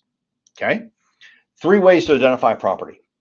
And this is kind of cool, but you need to understand how they work. The first way to identify the properties that you're going to buy. Okay. Remember, the house to sell, and then we've got to buy, right? 3 ways. We can identify 3 potential kind of replacements, which means they don't even have to be under contract, but you've got 3 different property addresses. You have to identify them within the set period, which we're going to look at in a minute. You can do the 200%. And by the way, the 3 property rule, that's the typical one that everybody does. We identify 3. Okay. You can do the 200% fair market value ID rule, which means unlimited number of properties, but it cannot exceed 200% of the total net. So let's say you sold a property for $500,000. You could identify up to $1 million in properties. So depending upon the market, if you're in an area where properties are very inexpensive, you're selling a home, for example, in Maryland for $500,000, right? But now you're going to go down to Mississippi, and houses are a little less expensive down there, and you've identified $1 million, right? Or maybe 5 properties. This allows you to exceed that 3 property ID rule. The other way to do it is do the 95% ID rule. Probably the hardest, to be honest with you. And here, you've identified the properties, you got to close on 95% of those. If you miss it, you're going to pay taxes on the difference. Now, remember, I'm talking about a timeline, right? Let's talk about the timeline. And this is somewhere Cecilia knows this all too well, right? We have 180 days from the day we sell the house to the day we have to close on the new purchase. Whether it's a reverse mortgage or a delayed, it doesn't matter. So day 1, here Cecilia sells her house in Baltimore. Not that I want you to sell it, Cecilia, but you and I both know you never know, right? Never know, Tim. Never know. You sell the house on day 1. Now you have basically 44 days to identify the houses that you want to buy. Remember, 3 houses, maybe you're buying a multifamily project. I mean, it's amazing what you can buy, right? Okay. Mm-hmm. We have to identify the properties within 45 days, day 45. Day 46 to day 179, we have to settle, and day 180 is the deadline. Okay. And everybody says, how does it work? I like this little slide that I created. It just says, hey, look, the investor sells, and this is called the relinquished property. Very important. Okay. Now, when you sell the property, the money is held by an intermediary, which is typically an attorney. I actually use Jason Faraday. I've got Jason's information in the presentation. And by the way, I forgot to mention, if you want the presentation, just grab Cecilia. Guys, I give all my stuff away for free. Always take my stuff and use it. Okay. Not an issue whatsoever. Okay. So you sell the property, you sell the relinquished property, you buy the intermediary. You give the money to the intermediary, and then you find the property you're going to buy. Remember, within 45 days, you settle within 180, and then the intermediary will transfer the money from the one to the other. Now, if you're doing a reverse 1031 exchange, the intermediary would actually hold the financing. That's the only difference. Okay, would hold the property itself. Oh, tricky. Cool. Okay, let's do a case in point, and I love this. So here, let's say for example, you sell a house for $350, and you've got closing costs of $25,000, and let's say you're doing long-term capital gains 20%, you're losing $70,000, and then on top of that, you're going to lose another 8% or about $30,000 to the state of Maryland. So you're going to lose $100,000. In this case, I'm only showing the federal piece. So here I've basically, if we sold it, we pay the taxes, we get $255. But what if we sold it and paid the closing costs, and now we have $325 to work with? Well, you and I both know $325, you could probably buy 2, maybe 3 more properties with the proceeds using a 1031 exchange. With the $255 paying the taxes, okay, you paid the taxes, and now you probably can buy maybe 2. Kind of hard to do 3, right? Let's say you just invested that money at 7%, and that's what I did here. You make about $17,850 or $22,750. Okay, but you can see that the equivalency, it's significantly better had you did a 1031 than had you went ahead and paid the taxes on the property itself. Now, one of the questions that everybody asks me all the time, let's say you've got investment properties and you are like a lot of other savvy investors, you're like, I really want to buy a vacation home, like a furnished condo project that you want to get into maybe, or, like, for example, I've got a commercial building that I'm going to sell in about 5 years. And when I do, my plan is to buy 10 condominiums with the proceeds. Okay. So I'm going to have 10 cash flow, 10 passive income coming in, right? But the problem is I've got to make sure that I don't buy a property that where there is value placed on the non-real estate oriented items like furniture, like equipment, like farm equipment, like tractors, like lawnmowers. Maybe you're buying a vacation home and it's got all the boats and the canoes, the kayaks. We have to be very, very careful when we do our transfer that we exclude that portion in the transaction. Now let's talk some deals. This is my favorite part. Okay. And here I want you to have just some examples just to play with. And these are people these are real life clients. The first one's Ugly George. Ugly George is funny. The guy is 49 years old. He lives in Lexington Park, Maryland. If you know Lexington Park, St. Mary's County. He has 30 townhouses. This is nuts. I started doing his financing for him back in 1997. And he began buying townhouses. And the fun thing is he was the bus driver that drove people from St. Mary's County, from Lexington Park to DC. And so he would buy a townhouse, turn it into a rental, and then turn around and then he would rent to people that rode on his bus. And I always thought it was funny as hell. And he said, Tim, why? He said, do you know why I rent to people on the bus? And I said, no. He says, because they have to get on the bus to get to work. And I know they're going to work because they got a job. And I know they're working in DC, so I know they're going to pay me. And so he has, or he had, as of a year and a half ago, 30 rental properties. And because he's from Hawaii, which is kind of fun, he's exchanging 3 properties. This is kind of wild, for 1 Hawaiian property. Now, everybody thinks you have to go 1 to 3. No, you can go 3 to 1. It doesn't matter. Now, why is he doing it? Because the rental marketplace in Hawaii is amazing. Of his townhouses, I believe 20 of them are paid in full, which is kind of fun. And he always goes by Ugly George, which I think is funny as hell. The guy's not ugly, but he says, I just like being independent. I want to be married. He says, I'm just Ugly George. I'm like, don't get out of here. So his goal by the age of 52, when he can retire, is to sell all of his properties, pay 0 in taxes, and own 10 properties in Hawaii, free and clear. Cool. Wow. Let's talk about Aunt May. Aunt May literally just sold in December her California rental property. Now, Aunt May was 88 years old. She's still with us, but she's getting older. She had a rental property, a lot of equity. I'm talking about $900,000. Oh my God. And she's selling the property, or she sold it, and she's in the process now of buying 3 properties in Maryland that she plans to pay for. Right, ready for this one? This is with 0 mortgage debt. So she wants 3 properties. Now, The cool thing is, and then guess what she's doing? She's willing them to her 3 nieces and nephews. So I think that's wild as bones. Again, what is it? It's an estate planning structure. Where Aunt May says, you know what? When they're sold to her, this is the coolest part. They get the property at the current value, so they'll pay very little taxes on the proceeds. So that's just wild. Okay. Now let's talk about a farm exchange. I have a client that sold a farm. This is back in '97. Sold his farm, made $200,000, and bought a large piece of commercial land and built a building. And the commercial land was his deposit. Now, the best one right now is I call him Flipper John because he's the guy I'm working with right now. And John's buying houses, doing the BRRRR method. Okay, remember, buy, renovate, rent, refinance. But he's not doing the refinance part, right?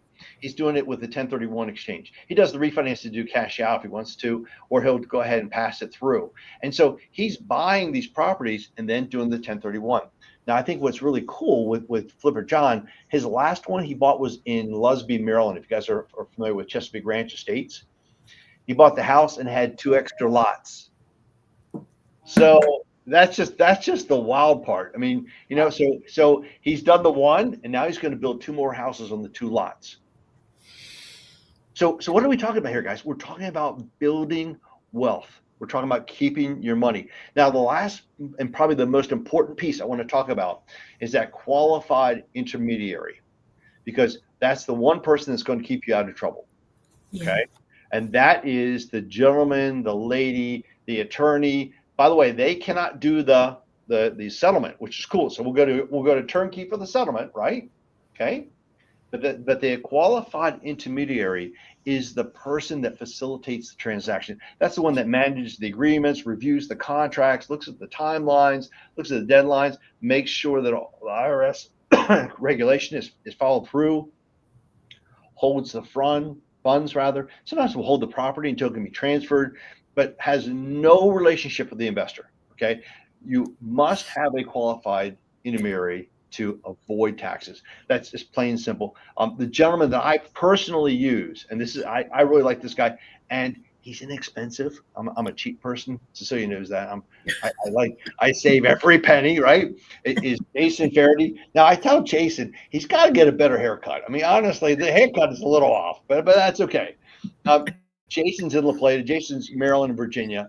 He's my guy that I use. I really like him a lot. I've got an international guy. If you want an international guy, when I say international, across the U.S. But Jason is, the kind of guy that you can sit down and talk, and he has been really sharp. He's been really on top of the game. And I rolled through. Cecilia said, you got 30 minutes. Leave a couple minutes for questions. By the way, guys, if you have questions, and Cecilia can tell you this, whether it's an email or a phone call, or you want the presentation, whatever. And by the way, take the presentation. You can actually use it with your other investment groups, right? This is your way of opening the door and showing you're a pro. Okay. Here's my contact information. Cecilia, I got 3 minutes. Do we have any questions out in the audience? I don't know. I'm looking for questions, Tim. I've been saying to the group since we got on at 10 this morning that each of these speakers are subject matter experts. I really want them to just plug in and take some of this stuff and turn it into dollars for themselves. Turn it into money, not just be note takers and we don't do anything because it's not going to get us paid. It's not going to get us our XYZ, as Coach Ella says. So, yeah. Any questions, guys? And guys, remember, the whole idea is to keep your money, right? Jan says, after you do the renovation, can you keep the property as a rental property? Yes, we answered that one. Guys, call me if you have questions. I mean, I'm pretty flexible. Honestly, and Cecilia will tell you, I'm pretty much on the beat. I will tell you, at about 3:00, I take a 20-minute nap. So if you call me at 3, I might be a little sleepy. Other than that, I'm fired up. I'm ready to roll. Yes, you are, Timothy. Well, guys, it's been fun. Anything else I could do? You're good. And I think I'm coming on board to DSCR. We're going to talk about those next time. Yes, Tim. I'm going to, what I want to do, if we don't have any questions, I'm going to get you back on Next Level on a Monday night. So we will have more time to talk and kind of share and ask questions. I know this platform is a little bit different because we only had 30 minutes, but I'm so grateful because you just closed my DSCR loan for me, and just amazing, timely customer service, everything that I could have asked for as someone that had never done it before. It was a little scary because of the way that I had to move around some things, but it just worked, and I'm so grateful. So guys, listen to your heart and your head, because everyone is saying don't sell your properties, or do like the 3 examples that he gave you. He said these people are making so much money, they're paying little to no taxes, and then they're going off after they do their 1031 exchange to get more properties and pay little taxes. Even a lady that's going to will them to her nieces. That's generational wealth at its finest. The guy in Hawaii, he's going to buy 10. It's mind-blowing to me when I look back over my life and say, daggone it, Cecilia Sugar, you should have been holding more. But you know what? Today's a different day. Amen. There I'm you ready go. to rock and roll, and 2025 is going to be my year. Buy, fix, and hold. Retirement, legacy, generational wealth. That's my script. That is my Excellent. script. And All Tim, right, someone said, can we do on the 1031 exchange with an I-10? The answer is only for U.S. citizens. Because remember, that's who's paying the taxes. Yes, ma'am. or is it for? Yeah, it's only for U.S. citizens for paying, because we're basically waiving taxes in essence. We're deferring the taxes for long term. We're deferring the taxes. Okay. Yep. Very good. Anything else? Mr. Murphy, I'll be in touch. I love you, dude. Thanks for always being there for Bye, Next guys. Level Real Estate Ladies Rock and the Builder Circle. Bye-bye. Bye for now. All right, guys. We're going to keep this train moving. How about it? I just had to go put on my Next Level shirt because the boss is on deck. So I had to go put on my shirt so she can see I'm rocking my gear today, guys. So are you guys enjoying this? If you're having a great time, just put something in the chat. Talk back to me. Let me know that this is good stuff. Very informative. All right, Miss Jacqueline. Who else got something to say? Next Level, that would be me. Thank you very much. Very informative. Okay. Keep it coming, guys. Keep it coming. Because coming to the stage right now, my coach, my business partner, my friend, she stretches me wide, and I'm like, lady, would you stop? Love her to death. And so I'm going to get her on right now. Coach Ella, hi. Hey, everybody. Okay, wait a minute. Let me get right. What's going on? All of the real estate professionals, the bosses out there. I'm going to go fast because Cecilia put me on the clock. And y'all know I know how to rattle. But before we get started, thank you, Cecilia, for this opportunity once again. I appreciate you for allowing me to be on your platform with the Next Level bosses. So thank you again to all of the team that's behind the scenes. We appreciate you as well for all of the hard work that you do. If it's okay with you guys, I need to make sure I'm in the right room because she invited me to a meeting and she said that these were bosses. So I just want to make sure that the people that are online right now, that you a boss. If you're a boss making boss moves, can you put it in the chat? I am the boss making boss moves. Then I know that I'm at the right place, talking to the right people, because I don't know how to talk to non-bosses. So where are my boss ladies? Where are my boss guys? Put in the chat. Come on, talk to me. Talk back, because I get energized when you energize. Where the bosses? Where the bosses? Come on, bosses. So look, I'm going to share my screen if that's okay with you guys. On, hold on. See, somebody's fast. I wasn't ready yet. Give me a second. Take that off of there for a minute because I got to set the scene. Okay, so look. On Monday, I am going to be doing an info session about what I'm talking about today. So I'm going to go extremely fast because I don't have a lot of time today. But on Monday at 7:00 p.m., and then if Sherry, if you can just stroll the link to sign up for the info session. And if you can stroll that, going to be on the bottom of the screen, that would be awesome. So I invite you to the table. Okay. I said this yesterday, was nobody ever invited me to the table. Where are all of my real estate agents? If you was here yesterday, I know who you are. If you just joined in today, but where are my real estate agents? Nobody ever invited me to the table, Cecilia. Cecilia, Benita, Janet, we all have decided to create our own table. And it was like, you know what? If they're not going to invite you to the table, then we're going to create our own table. So this is going to be that master table. I'm going to give you guys a little sample of what we're going to talk about on Monday. So now, Cecilia, I'm going to go real fast. Okay, I got some bosses in the house. Okay, what state are you chiming in from? Can you put what state you're chiming in from? Because the information I'm going to share, we can do this in any state. For all my real estate bosses out there, if you're tired of trying to figure out where you're going to get your listings from, how you're going to get more listings, how you're going to manage and handle all of these buyers that you have and you can't find no inventory, you creating your own opportunity. I need you guys to also do me one more favor, and this is the last thing I need you to do. Put in the chat, my daily activities will determine my income. My daily activities will determine my money. Put it in the chat. My daily activities will determine my income. My daily activities will determine my money. If you don't do things to make you money, you're not going to make money. And I'm telling y'all, it's 2025 is more money, more money, more money. Cecilia, we good?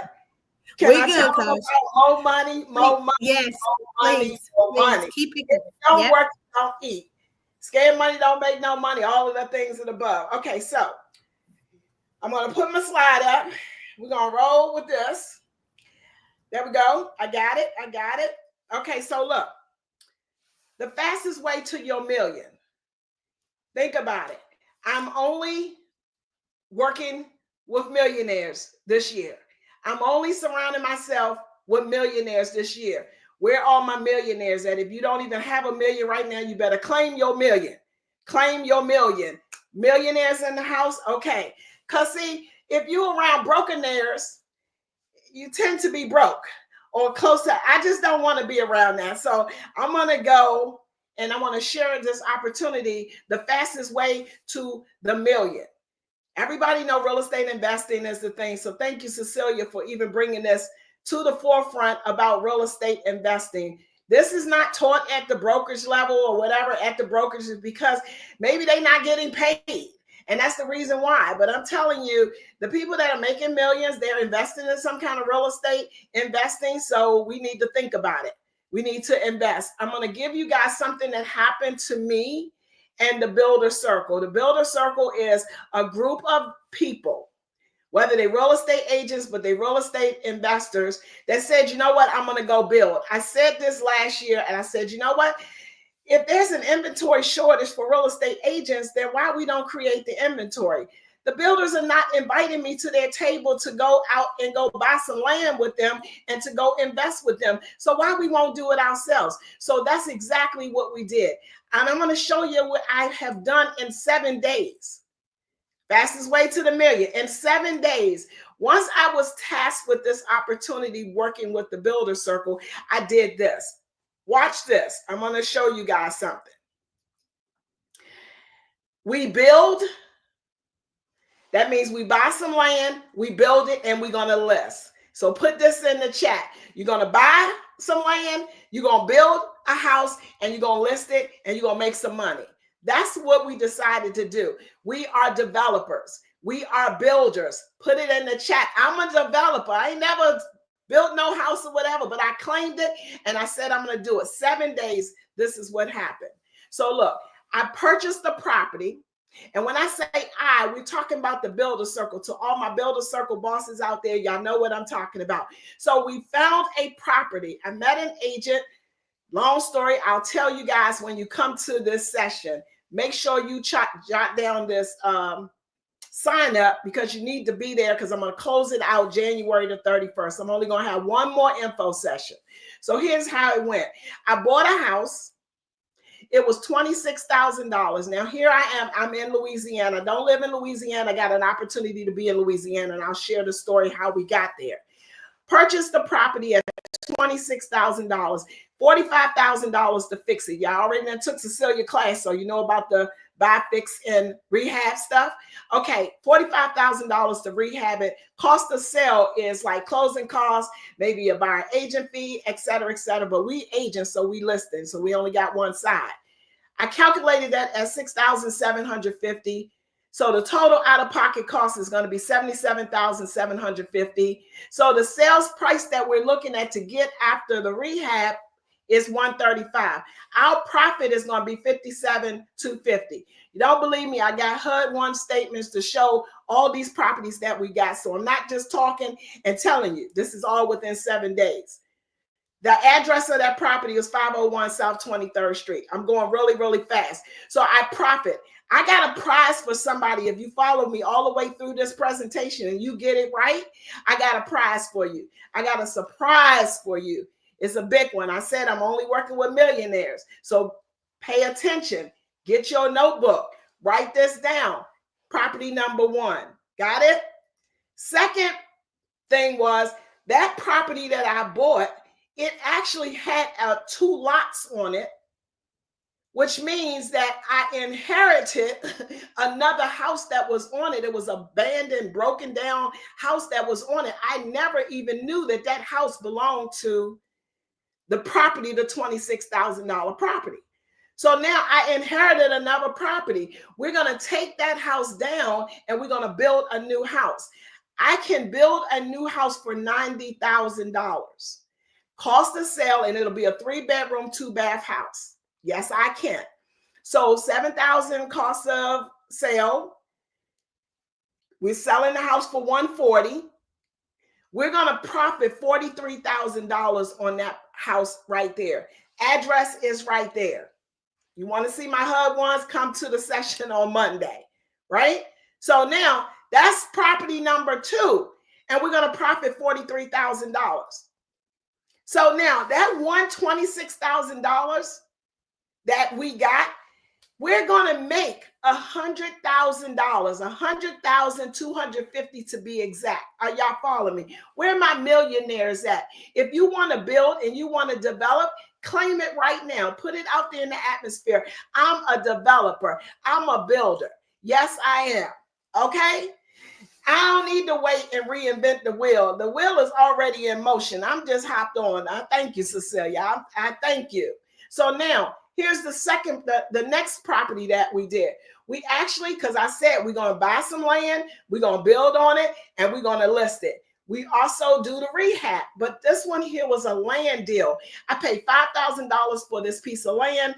I'm going to build a house on there, 3-bedroom, 2-bath at $90,000. Cost of sale, you know the numbers, is $8,000.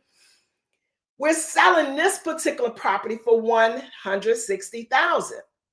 See the address there? We're going to profit $57,000 on that property right there. Are y'all following me?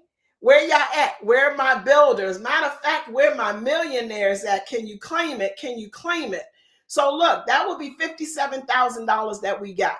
I did all of this in 7 days, bosses. Because let me just say this.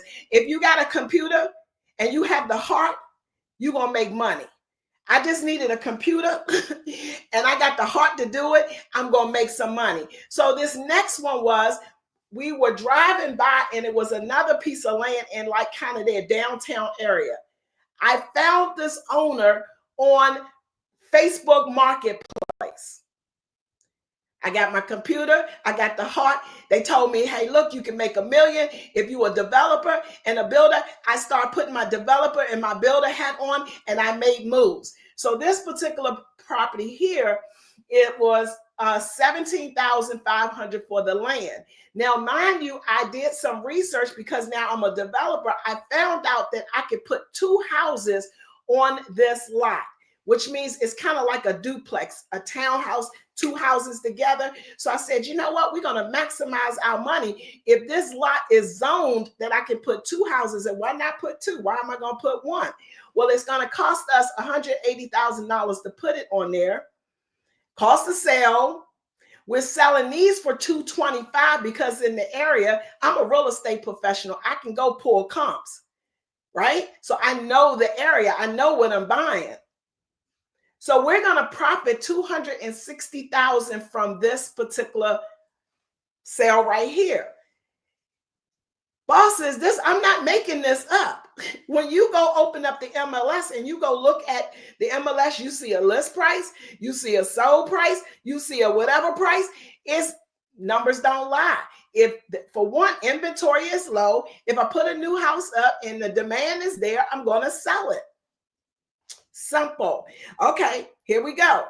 The next property that we got, it was 4 houses. We met an investor. He had some properties that he was unloading, and we connected with him. The first one I told you guys about, I bought that from him, and I bought this right here.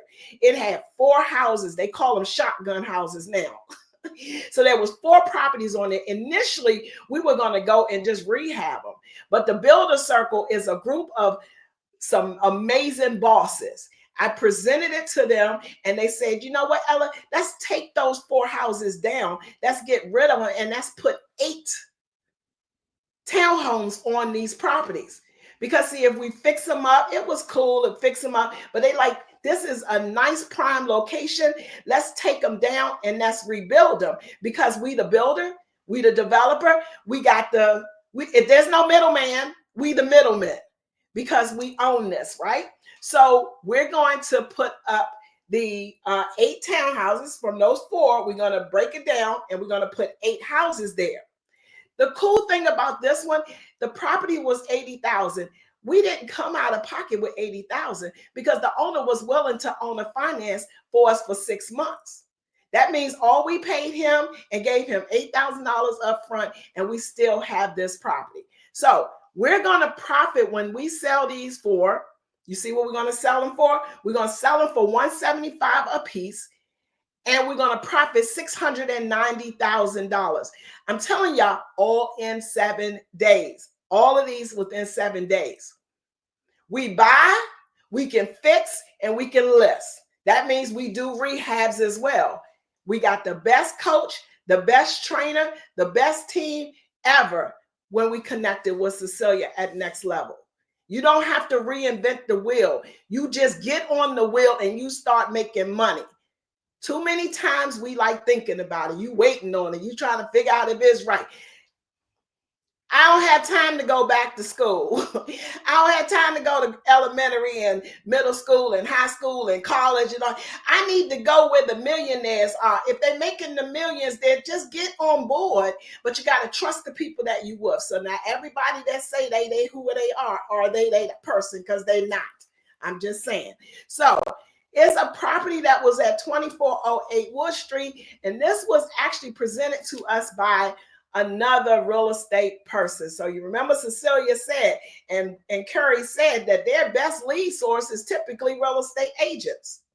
So now with this particular one right here, it's still kind of lingering on this one. I just got to let y'all know. This one was a little lingering on whether or not I was going to still do this deal. But anyway, the cost of the house is $49,000. Cost of the rehab is $25,000. Cost to sell $65,000. Sale price on this one's $130,000. So we would profit $49,500 on this one. Key, we didn't have the $49,000 up front in the middle. We did, but we didn't want to spend our money, so we did the owner financing on this one. The owner would get $5,000. Come on. Where my bosses at? For some reason, I just hear crickets. I hear crickets. Where y'all at? Talk back to me. So that's $49,000 on this particular project right here. So now look, there was another piece of land near where I was putting those 2 houses at, and said, you know what, we need to get that lot. Because see, once we in this community and we start putting these houses up, we in this community, it was a prime piece of lot that was sitting right in when you first come into the subdivision. And we said, you know what, we're going to get that one. Well, on that one, it was 3 lots. The owner initially wanted $26,000. We had to negotiate it down to getting it to $21,000 for this lot. Same scenario. Owner finance is a beautiful thing. Cecilia taught us about this, and that's my new word. Owner finance, making some money, owner finance. Can y'all put this in the chat for me? Because I don't have about 5 more minutes. More money, more money, more money, more money. You want more money, you better claim it. So put it in the chat. More money, more money. So we're able to put 8 townhomes in. Y'all see this picture right here? They'll look similar to that picture there. So when we sell these at $150 a piece, our profit is $399,000, not $399. So come on and follow with me. So I got a prize for somebody. If you've been keeping up with what I just said, how many houses will we sell when we complete this project? How many houses? What's the number? I'm gonna wait, drum roll, because I got something really, really nice for whoever gets this right. Drum roll. What you got? What are they saying? How many houses will that I just presented a 7-day total of negotiating these deals, and they cannot be anybody from the Builder Circle because the Builder Circle know how many deals it is and how many we're gonna get. Okay, wait a minute. Miss Jacqueline said 22. Hold on, give me some numbers up. Jacqueline said 22. Somebody say 15. Who said 15? Where you been at? You've been listening to me. 15 in the house. Ms. Liz say more money, more money, more money, more money. So how many is that? 22 houses. Y'all wasn't listening. 7 days, 22 houses, whatever my boss lady was that said that first. I got some Real Estate Ladies Rock gear for you. Hopefully you love Real Estate Ladies Rock. I got some Real Estate Ladies Rock gear to you. If you can send me your information, you can send it through Messenger or email support, and I'll get your information, and I got some Real Estate Ladies Rock stuff for you. That's 22 houses, bosses. Come on, numbers don't lie. All we got to do is build them, and all we got to do is sell them. Don't be greedy. Get them in and get them out. And then I got some really, really exciting news for my Builder Circle post. I can't tell y'all right now. So that's 22 houses. So now here's the drum roll. How much money will we make? What's our net profit after everything I just shared with you guys? What's our net profit? Anybody? Anybody tell me what my net profit? This is a 7-day piece. What's my net profit? Come on, y'all. Cecilia got the timer on me. She got the timer on me. Okay, so Miss Andrea, 1.556750. Let's see. Drum roll. Can I get some drum rolls? Some Maria say 1.5 million, 1.446, okay, hold on. Let's see where we at. 1.556750. Did y'all hear me when I said this? Let me go here. My commission check in a 7-day work time was never 1.5556, whatever. I'd have had to show a couple of hundred houses and spend a whole year to get a net profit or whatever. So this is how our Builder Circle works. Our Builder Circle is a group of people that said, you know what? It's my time. It's a group of people that said, you know what? I am tired of being tired. The thing is that I'm going to create my own inventory. Who said I could not be a developer? Who said I could not be a builder? All you got to do is just implement. The cool thing about the Builder Circle, guys, is this. I go find the properties. I go negotiate the deals. I go get it. So if you think that I got this in 7 days, what do you think Coach going to get in a week? What do you think Coach going to get in a month? What do you think Coach is going to get in a year? Do you trust the process is all it is. So our net profit, and this is the thing, not our gross, our net. In the group, we divide it. We split it up. This is going to be split up between 20 people right now. That's just one check. So, bosses, I'm trying to tell y'all, one lot, one house at a time. They told me I could not do this. They said, you know what? You're thinking too small. And I'm like saying, really? So you just get one lot, you build a house on it, and you make some money. But there's 100 of us. There's 1,000 of us. There's lands and lots everywhere. It's enough business for all of us. So I just want to know, put it in the chat if you believe that you're a millionaire. Because let me tell you, in your lifetime, you done had millions. We all have had millions in our lifetime. Now I want to keep some millions. I want to be able to have generational wealth. I am funding my old age. Because I'm funding my old age. I did this at my computer with a telephone in my computer. You can go into the MLS. You can find deals. There's land everywhere. It's just we got to position ourselves right. We have enough power together that we will eventually be our own bank. I am not waiting for the builder to invite me to their table. I am not waiting for the builder to tell me what my commission check is going to be. I choose to bet on me. I choose to win. And if you're ready to win and you bet on yourself, you better drop me something in here. I bet on myself. So I only have 25 slots left because what I said was I'm not going to keep coming on a public platform, keep talking about this and keep opening it up to other. I didn't even share with you guys this. We have an opportunity to get $500 lots. That means $500 lots, a piece of land that's $500, and all of those lands, I could put 2 houses on those lands. That's just the bonus of that. That was like, none of these were the $500 lots. Can you imagine the $500 lots that I'm going to get and what we're going to be able to do? But we can't do this by ourselves. That's the challenge that real estate agents have, is you're trying to do it all by yourself, and you don't have to do it all by yourself. You're sitting back waiting on your broker or your mentor or your coach to give you some leads. Put that to the side. Real estate, traditional real estate should help you fund you for your retirement, right? To be able to invest, to be able to get properties, but it will not retire you.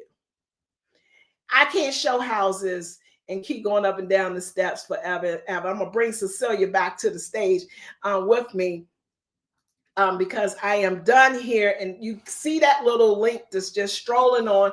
Please register and to sign up. I cannot keep this open for long, and I'm gonna tell you why. Because there's people out here listening. I had somebody to tell me one day, I told them about that I was working with the city and that we got this opportunity to get these $500 lots. I told everybody in an open forum that every city, every place have this opportunity. And you know what they did? They went and go call over at their city and tried to see, that's what happens, because when you thinking it's just you remember there's no secrets in real estate. The only secret is what that boss lady or boss guy was willing to do. You don't know my grind. You don't know my hustle. Ain't nobody, and I said ain't nobody gonna work harder than me. Ain't nobody gonna make $1 million in a week but me. Ain't nobody gonna do what Kerry do. He said, I want to make $1 million every month. And that's where I'm looking for. I'm looking for the millionaire. So bosses, thank you guys so much for the opportunity. Cecilia, I hope I didn't go over my time. And bam, I'm out of here. Thank you, Coach. We love you. I'll call you after this summit. That lady is crazy, right? In a good way. What do you guys think about that? Was that electrifying? Was that mind-blowing? Was that, you didn't think she was coming that way, did you? So if you heard what she said, I want you to put in the chat, build a circle, because she just said that Monday is the last time she's going to do this. She does not plan to do it again. So please, if you are interested, if you need more information, if something is nagging at you, pulling your shirt, what the hell is she talking about? Get on the call on Monday, build a circle, and then she said 1.556750 in net profits, not gross. She said net to be split between the members in the builder circle. I'm telling you, people ain't doing that. I don't care. I've been around and rolling around these streets for a long time, straight from Southeast DC.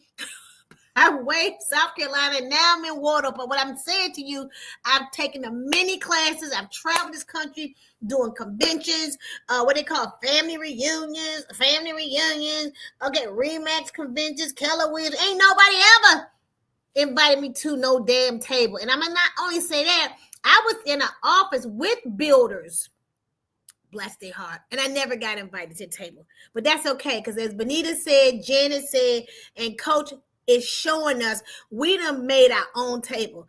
Not only that, we left the city in the DMV with construction under construction with rehab and went to Louisiana and bought all this stuff that she just shared you. It's in Louisiana. It's not even here.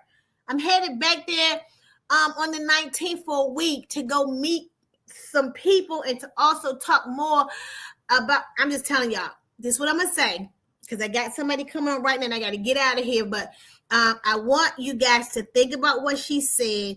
At least do yourself a favor in 2025 and get your bum buns on the call so you can hear her break it down about what the Builder Circle does. Okay, I'm Next Level. I'm your host. 2025 Summit is in full effect and I'm ready to roll. So right now, before I bring my Next Level panelists on, I'm going to bring on a very important guy in my life that has been helping me for many, many years. His name is Mitch Hirsch. He's from Security Trust Investment Company, and they are the holders by way of another company that holds your retirement account and allows you to fund your deals for flips. Mitch is one of the persons that will be there to tell you, don't do it, stop, put the brakes on it, or pull full speed ahead. Security Trust, Mr. Hirsch, how are you, sir? Welcome to good. the call and Happy New Year. Same to you, Cecilia. Thanks for having me. Good to see you. How have you been? I'm well, thank you. How about yourself? Awesome. Sue, Holly, everybody over there doing good? They are. Thank you. All right. Tell everybody. I'll pass it along to them. Absolutely. I just wanted to talk a little bit today with our group about Security Trust, how they've helped me in financing some of my flips, and how you guys help and make sure that we're doing things right to stay in compliance, but also building our generational wealth for retirement through real estate investing. So if you don't mind, tell us a little bit about yourself, the company, and what you guys are doing to help so many investors.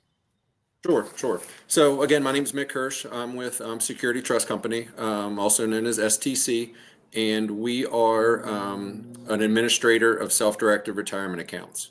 For the purpose of the audience today, probably the most beneficial thing is to know that you can use your retirement account to purchase real estate. There are endless numbers of things that you can use your retirement account to purchase, but we'll focus today on real estate and how all that works. So you can, when using your retirement funds, IRA, an old 401k plan, you can buy and flip houses. You can buy rentals and earn rental income. You can be a lender for other people to purchase real estate. And that's all done with the inside of a self-directed IRA, where your any income is going to grow tax deferred until you become retirement age and want to start taking distributions. Or if you're using a Roth retirement account, it's actually you're gonna grow that tax free because you've already paid taxes on the distribution, or I'm sorry, on the contributions that you've made into that retirement account. So generally speaking, the way it works is if you have an IRA that you're currently investing in stocks, bonds, mutual funds, that type of thing, you can roll it into one of our IRAs, which then purchases a single member interest in an LLC.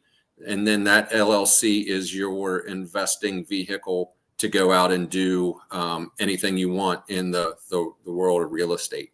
So it's a simple process.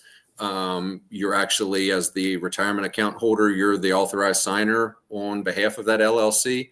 So you're actually going to make the offers, you're going to sign the documents, you're going to go to closing, all of those types of things that you can do as the IRA account holder.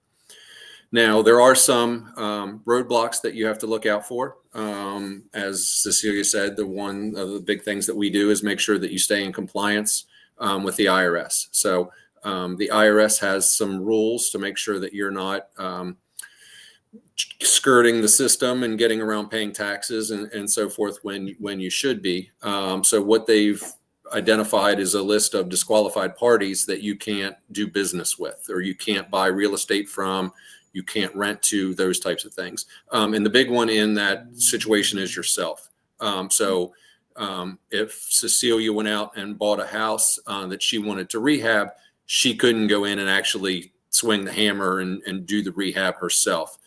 She would have to hire a contractor who's not related to her to go in and do that rehab, and then that contractor would be paid, and then any sales proceeds, the proceeds would go back to her retirement account. So there are a list of disqualified parties. First and foremost, everybody, the big one is yourself, your spouse, and then it's your parents, grandparents, children, grandchildren. It's linear descendants. Now, if Cecilia had a brother that wanted to go in and be the contractor, that's perfectly fine, as long as she's paying him the market rate as to what he would charge someone else that he's doing that kind of work for.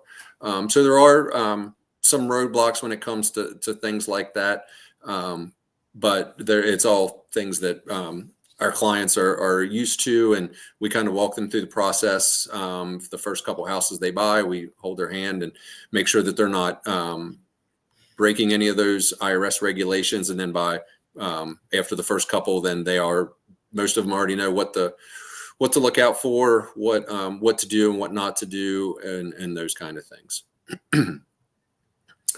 So, and again, if you want to buy a rental, same thing, you buy a rental, it's in the name of the LLC. All of the rental income comes back into the retirement account.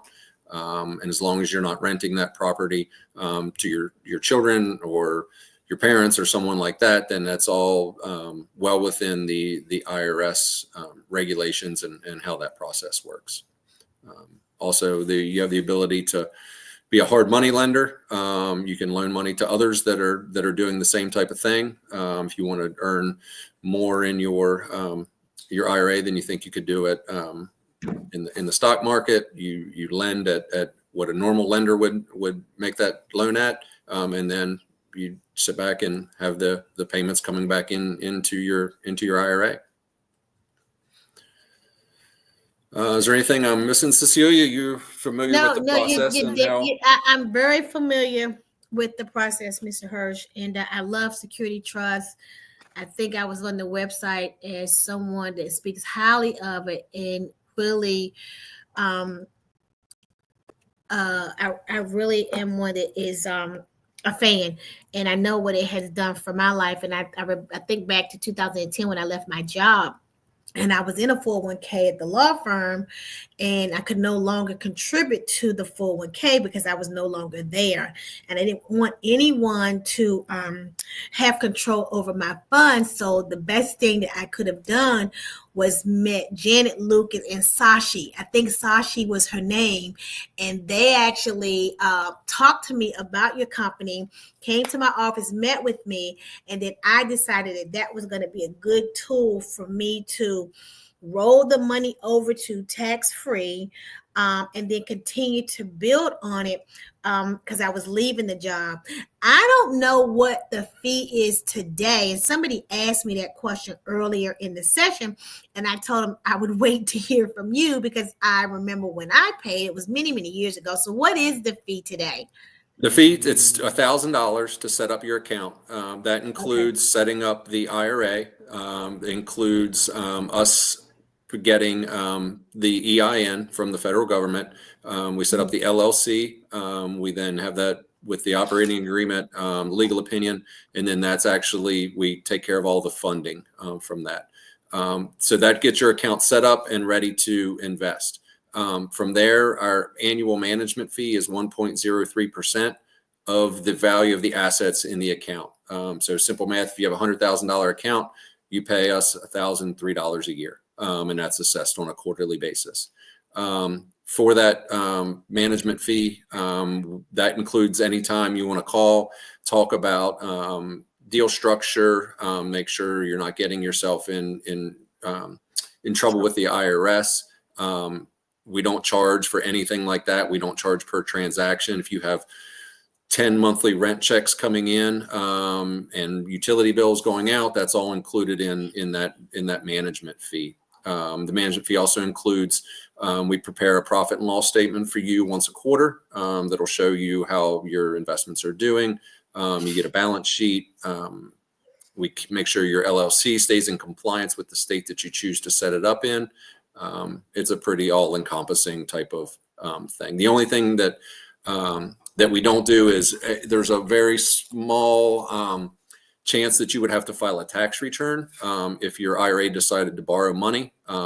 We do not file that tax return for you, and I could spend an hour talking about, it's called unrelated business income tax and how that lending process works.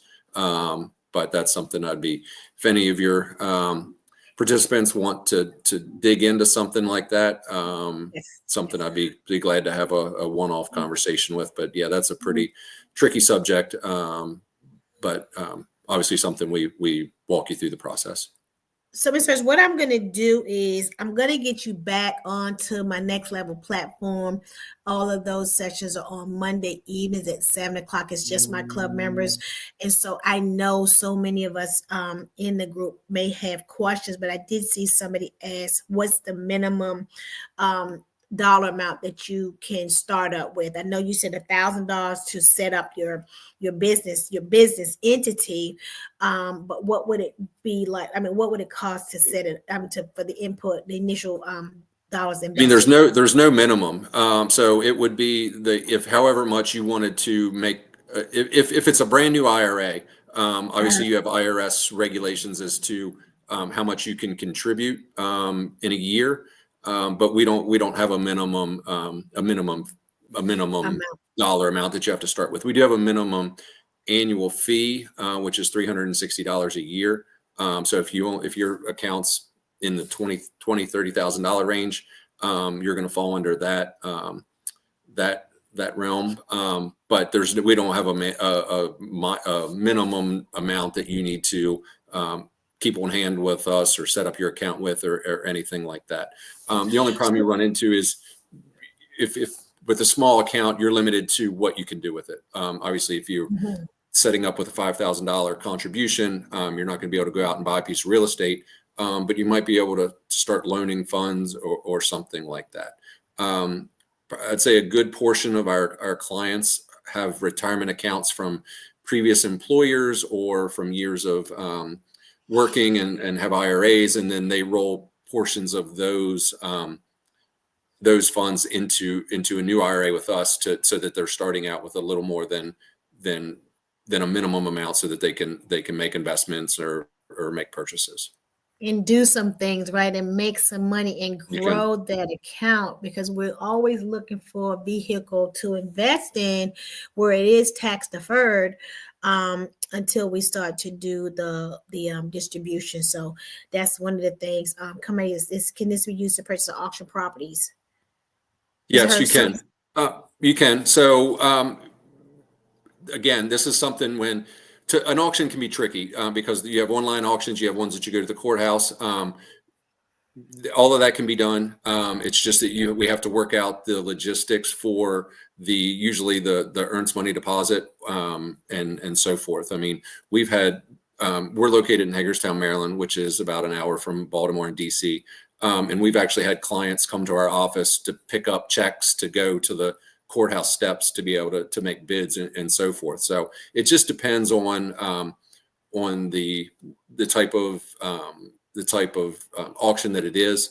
The same with like tax liens. We've had people that we have to every county has a different process that we've had to sit down and brainstorm and try to figure out, okay, how can we make this auction or purchase work without because the client can't use any of their personal funds and then reimburse themselves, because that would be frowned upon by the IRS. So, and 99% of the time, we're able to come up with some type of solution, whether it be overnight checks or wires or ACHs to get funds where they need to be, so that client can make the bid that they want to. And the beauty of this, you have somebody, to my investors out here, real estate agents that also wanting to do some investments, and then having funds that you can roll over to, like a security trust. Mr. Hirsch is there to make sure that whatever you're looking to do before you do it is in line with what we can do with those funds to protect you, and you stay out of harm's way. So that's another thing. Some of the companies that I have spoken with and talked to, they don't have that. They just kind of do whatever, and then you get the funds, and then if it's not in line, then you find yourself in trouble. So anyway, Security Trust, I am a fan. And anytime somebody's talking to me about self-directors, I always point them to that direction, because I know what they've done for my business, and I absolutely love them. So if there's anybody out there, Mr. Hirsch, if you don't mind putting your contact information in the chat, I'm going to get you back on to Next Level. Hopefully you'll have an evening, to come back on and talk to my group about what we do. And then of course I'm always here to like chime in and say what they've done for me, and it's not something that I saw on Facebook or Instagram or Twitter. I actually walked the walk with them, and they have been just amazing. So what options do you have for owners to make draws for contractors working on a project? Checkbook options, or must be dispersed here? Good question. So we do not give our clients a checkbook. That's the type of thing that Cecilia said you can get yourself in trouble with.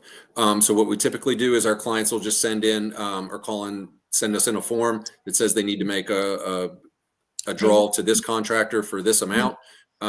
We make sure all the documentation's in line, and then we either wire, ACH, or FedEx a check out to that contractor. Now most people that are concerned about that type of have to go through all those hoops. But as long as you get the information to us by 2:00 Eastern time, the transaction happens the same day. So we're coming up on 2:00 Eastern time. So anything that's received in our office by 2:00 today, that transaction happens today. So you don't have to wait 3 or 4 days for someone to sign a check or something like that to happen. It actually, it'll happen the same day. Like I said, as long as all of your, you have all your ducks in a row, and the invoices, you have those types of things put together. And also, guys, I'm sorry, Mr. Hirsch. I was going to just say it's not a long, drawn out process with these guys. They give you a form. You tell them what you're doing. You put that form back over there to their side, scan it in, email it back, and they review it.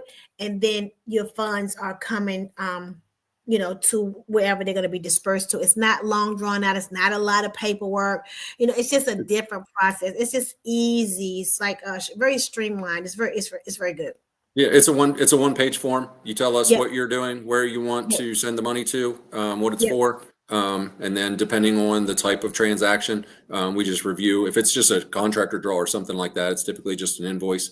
When you're making a earnest money deposit, we just make sure the contract's in the name of the IRA. Same thing when you go to buy a property, make sure the HUD, everything's listed, that you're not listed personally or anything like that.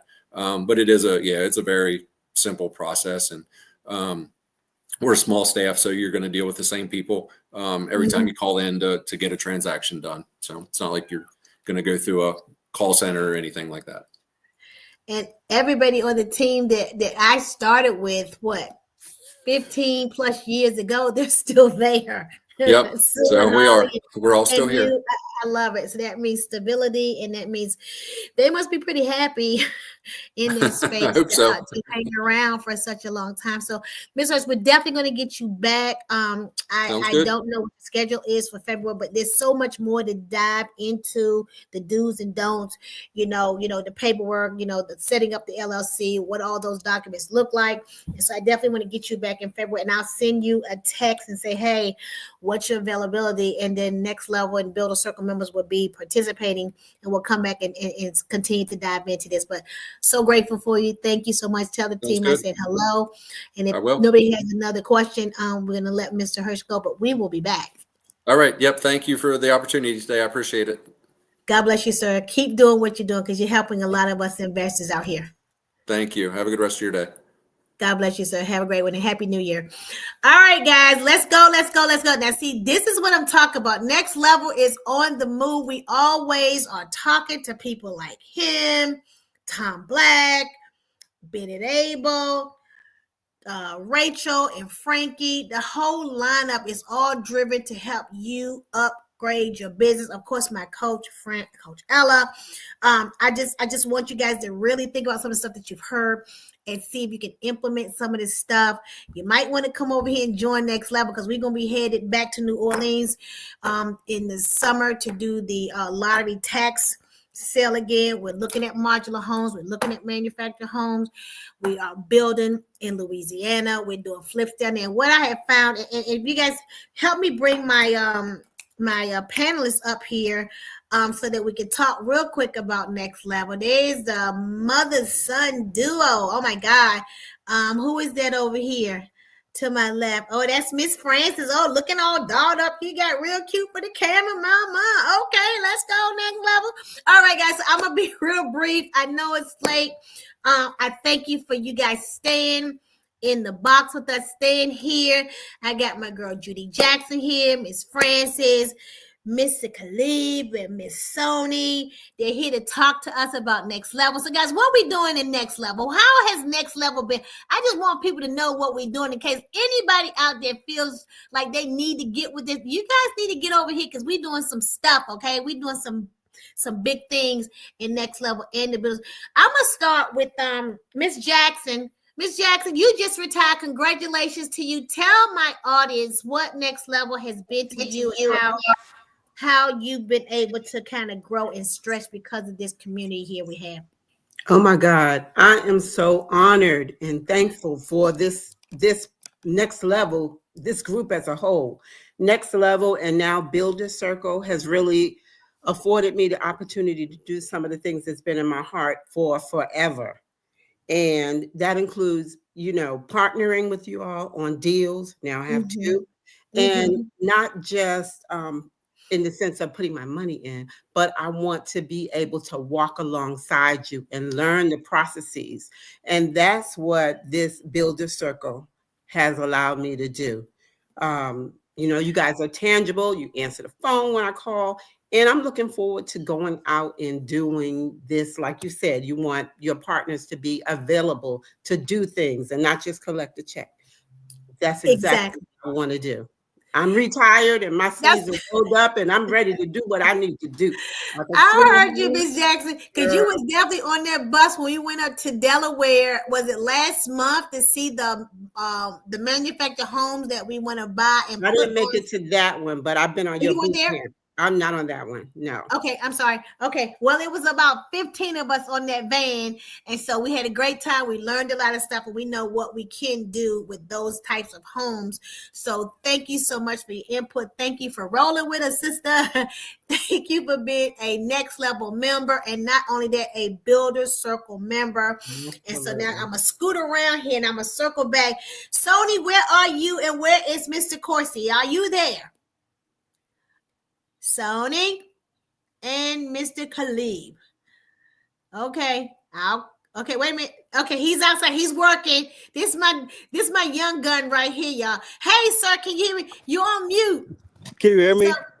Yes, sir, I can hear you. How are you today? I'm good. How about you? I'm having the best day of my life. Are you outside working? Yes, ma'am. I'm about to get in the truck right now. You're fine. Whatever you're doing, I just wanted to introduce you to my audience today and let them know that you are a Next Level member as well. You went down to New Orleans with your mom and my entire group, and you were able to pick up 2 pieces of property at the auction, right? Yes, ma'am. Okay, so what's the deal with you? Do you mind if I ask you, handsome face, how old are you? I'm 24. Oh my God. Okay. Y'all, we got to catch up. This man is going to have a bright and promising future because he's already in the space. He don't want to work for nobody. He's got his own company. What's the name of that company you got down there in Virginia? New Empire Restoration. Oh, New Empire. Yes, New ma'am. Empire. Right? That's some power. I'm going to put my fists up to you, man. Kudos to you, your parents, for instilling in you that you can go out here and make a living for yourself and build your retirement, your legacy for your family, which you probably don't have yet at 24, but it's okay because wherever the ladies are, they're going to be running because this dude got a bag at 24. So, Mr. Corsi, tell me something. We went to New Orleans. And we participated in the lottery. One of the pieces of property that you picked up at this tender age was land, right? Yes, ma'am. The other piece was a dwelling, or what Yes, was it? ma'am. It was a dwelling. And so can you explain that auction process or what happens now? Because it was a tax sale, but we have 3-year redemption period, right? And you're already beyond the first year, right? Yes, ma'am. So I just paid the taxes on both. Okay. So this is my first year going through the process and everything like that after we left the auction and got the properties. And I mean, the way that they do it in Louisiana, it seems like it's a lot easier to get properties because here in Virginia, the bids, it's not the same bid like how in Louisiana the bid price was locked and then it's just a lottery auction. Everybody puts the number in and then they spin the wheel. Here in Virginia, it starts at a bid that's maybe 13,000 or something like that, but then they can bid it to the sky. I mean, because they're still getting a deal. More than likely, it's still going to go for less than 100,000 or something like that, and then the ARV might be 230 or 250. So they're still getting a deal. They'll still pay it, but here in Virginia, it's a lot harder because, like I said, the bid can start off at 13,000, and you might be like, okay, I can do that, but by the time it's done, the bid price is all the way up to 50, 60,000.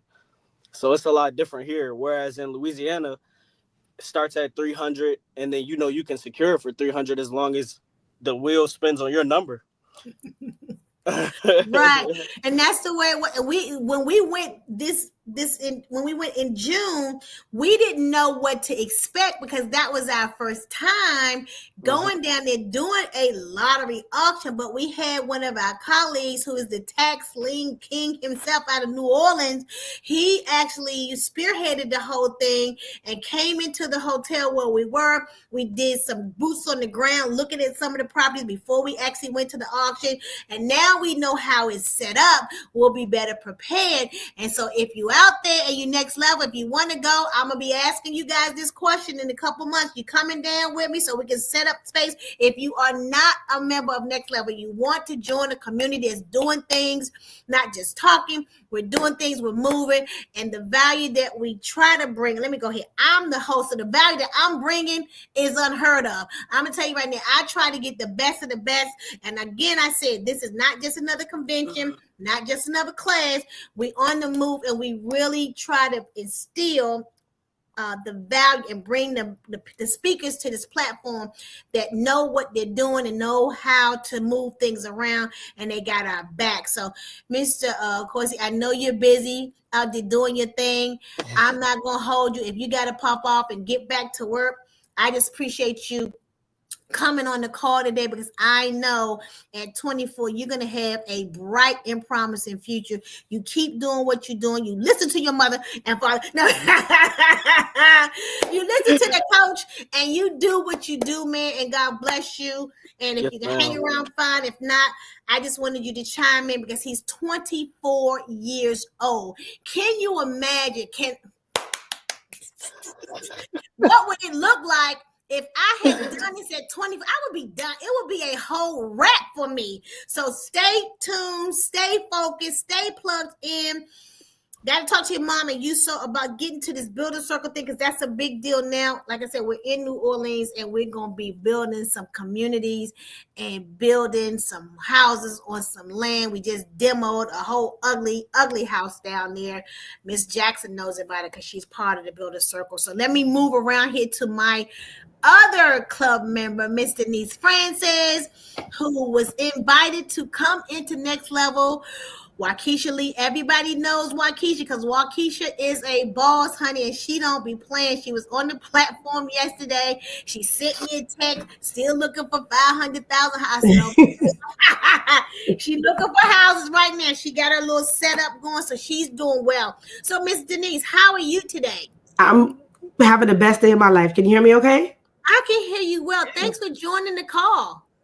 Thanks for having me. Yes, ma'am. So you are new to Next Level, but tell me how your experience has been thus far for all of my listeners out there who might just want to come on over here, have some fun, make some money, and do what we do. How's it been for you? When I tell you, this has been the best experience that I've so far. I've paid money into many groups, Airbnb, host mentor groups, wholesaling groups. And when I tell you Next Level has provided me with so much information, so many connections, Mr. Kerry Wood, Waukesha Lee, Coach Boss Lady CC, Coach Ella, and everybody is willing to help. You know, normally when you hear everybody say it takes a village, right? This really is truly a village. Like they are really, whenever I need you, Coach, even for the simplest question, you'll say, you know what, baby, I'll call you back. But guess what? You call me back, you answer my questions.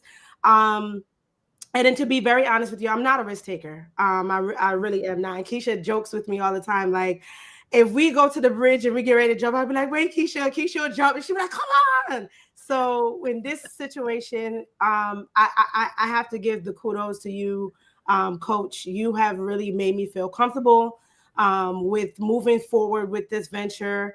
And I am happy to say that I'm ready to move to the next level, and I am going to join the Builder Circle. I jumped on the call with Coach Ella. She gave me all of the information that I needed, and I'm ready to go. And hopefully I'll be able to build generational wealth to help my boys out. And they'll be like a nephew, and my kids are 19 and 22. So hopefully they'll come along for the ride. Absolutely. You said something that was interesting. We jumped on a call with one of your colleagues in Rochester, New York the other day, who is flipping up there. The price points of the house are extremely low. Not like here in DC, especially with the DMV. Talk a little bit about that, because that house that your friend bought, I think he knew the guy, but was it like $40,000? Actually, to be honest with you, it was 10. He paid $10,000. Yes, he paid $10,000 for it, and he spent $40,000 in rehab. And he actually sold it yesterday for $130,000. So he is actually a family friend that I didn't remember about. My niece is the one who said, "Oh, remember Quan?" And I was like, "Oh, yes." So I gave Quan a call, and he's really open about talking about deals in Rochester, New York. And Rochester, New York, and I just found out this morning that Buffalo is also up and coming. They're opening new opportunities, new jobs there, new opportunities. And, there's a bunch of colleges in Buffalo. But either way, upstate New York is very inexpensive to invest in, meaning you can get houses ranging from between $10,000 and all the way up to $80,000, even $100,000. But they don't have the same laws and policies that say the DMV area has, where you have to pull all these permits just to get work done. So Quan is flipping about 4 to 5 houses per year. If not more, and he's doing this on his own. He does not have a team. He has a team of contractors, but he is doing this on his own. And to be honest with you, Quan is actually only 28. So, and he's been doing this now for about 5 years, and this is all he does. This is his full-time job. So he is willing to actually give any information. You call him, Quan will give you all the information you need with no hesitation. I love it. And so you decided to plug in with him because are you from New York? Is that what it was? I am. Okay, you guys know each other. And so the house that he bought, wasn't it a friend's house? I think it was a family member. It was his uncle's home, and his uncle could no longer pay the taxes. So initially his uncle was like, "Oh, no, I have it. I'll pay the taxes. Don't worry about it." Then a year later, his uncle called and said, hey, Quan, I need you to purchase this home. And so he purchased it, he redid it, and he fixed it and sold it. Okay, so we're definitely going to have to get Quan on to the platform at some point. I know he's busy. You're busy. Everybody's busy. Ms. Jackson, I just had a question for you because Ms. Jackson has been, and thank you for sharing that, Ms. Denise. So now that you, oh, there she is right there. I'm going to circle right back to you, boss lady. I want to talk, Ms. Jackson, Judy Jackson. Okay, so now that you've joined the Builder Circle, you just plugged into the deal that we have going on in DC with the Xenia Street property, and you and a few of my other investor club members at Next Level put some funds in together, and we acquired a property in DC. We paid $233,500 for this property. The rehab cost is $90,000. That's what we collectively put in our pot together to do a joint venture, as I talked about earlier on the call. And the sale price is anywhere between $410 minimum to I'm gonna say $420 or so. I won't go $425. I won't stretch it because the goal here is to get in, get out, and get to the spring market where everybody knows in the spring, you know, in DC, everything's moving around anyway all the time, but definitely in the spring. And so I'm excited that you have finally got into a deal because you've been calling and texting and saying and boom, boom, boom. Now that Miss Jackson, we got you. It's coming, it's coming. And she stepped out there, she double dutched. That's the name of my company, Double Dutch for a reason. It's like looking at this jump rope and it's going really, really fast. And you like, should I jump? And dun. And so you finally jumped in, and now you're part of the Builder Circle. You're in a deal. You're going to make some money, and we just going to keep it moving. So I'm just telling you guys have hung in there with us the last 2 days. I'm so grateful. If there's anything in this space that you've seen over the last 2 days and something is like nagging at you, please come on over here, join the Next Level, get into the Builder Circle so that you can make some money. We need you to look at making some money, funding your retirement, buy, fix, and sell, buy, fix, and hold. I'm on the hold side now. Side. Miss Judy, you want to say something? Yeah, I just want to say too, and like I believe Denise said, you know, I work hard for my money. So my money was scared money at first. But once I jumped in and I saw, I've been rolling with you all for over a year, you know, since the Dominican Republic. And I know your integrity, Coach Ella's integrity. And, you know, I know you all aren't going to lose money either. So I have not regretted it. I have not worried. I'm just so excited to keep this train rolling. I'm not jumping off this train. I'm on this train. No, because we're going to take this train straight across the country. Absolutely. Like I said, I'm in South Carolina right now at a house that I grew up in. I was born in Dillon, but my dad was military, so we lived across the country, all the different military bases. But I needed to come here and check on some things because it was cold at home. Sunday, I got on the road early. I've been here since Sunday. I'm coming home tomorrow, but it's just a breath of fresh air because I get to relax. I get to think. I get to reset, unpack. It's boring as hell down here. Ain't nobody talking to me. Sometimes I'm talking to myself. I'm like, is anybody here? No one's here. So shout out to you. Go talk to Coach or somebody. But my point is that we can do things like this together. And so we just need to build our bag, as I say, continue to ride this train. So if there's anybody out there that wants to be a part of Next Level, because we definitely going back to that lottery, we definitely going to buy some manufactured and some modular homes to put on some land wherever we can do it, because some cities, like even in Louisiana, is certain areas that you can't put a modular home. Okay, so we just finding that out. So at the end of the day, it's okay because we shifted and now we just bulldoze some stuff down and just gonna build, develop, and do new construction. So I'm excited for the group Builder Circle.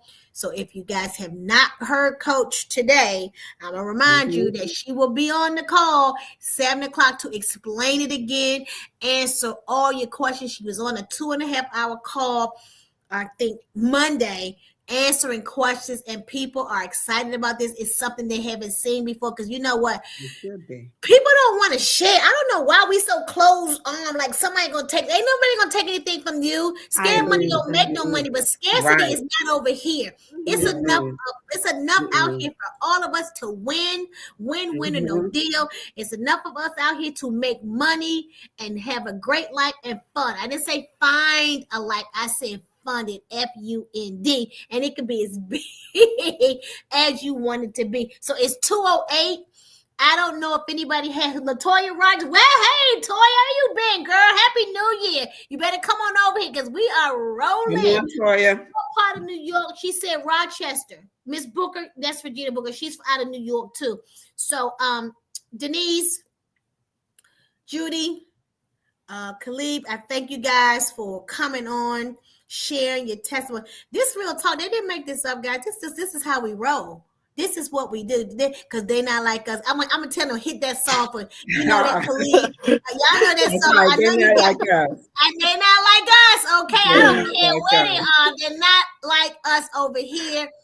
Build a Circle Next Level. So thank you guys for joining the call. I love you guys. Stay safe. Enjoy your day. Have a fantastic.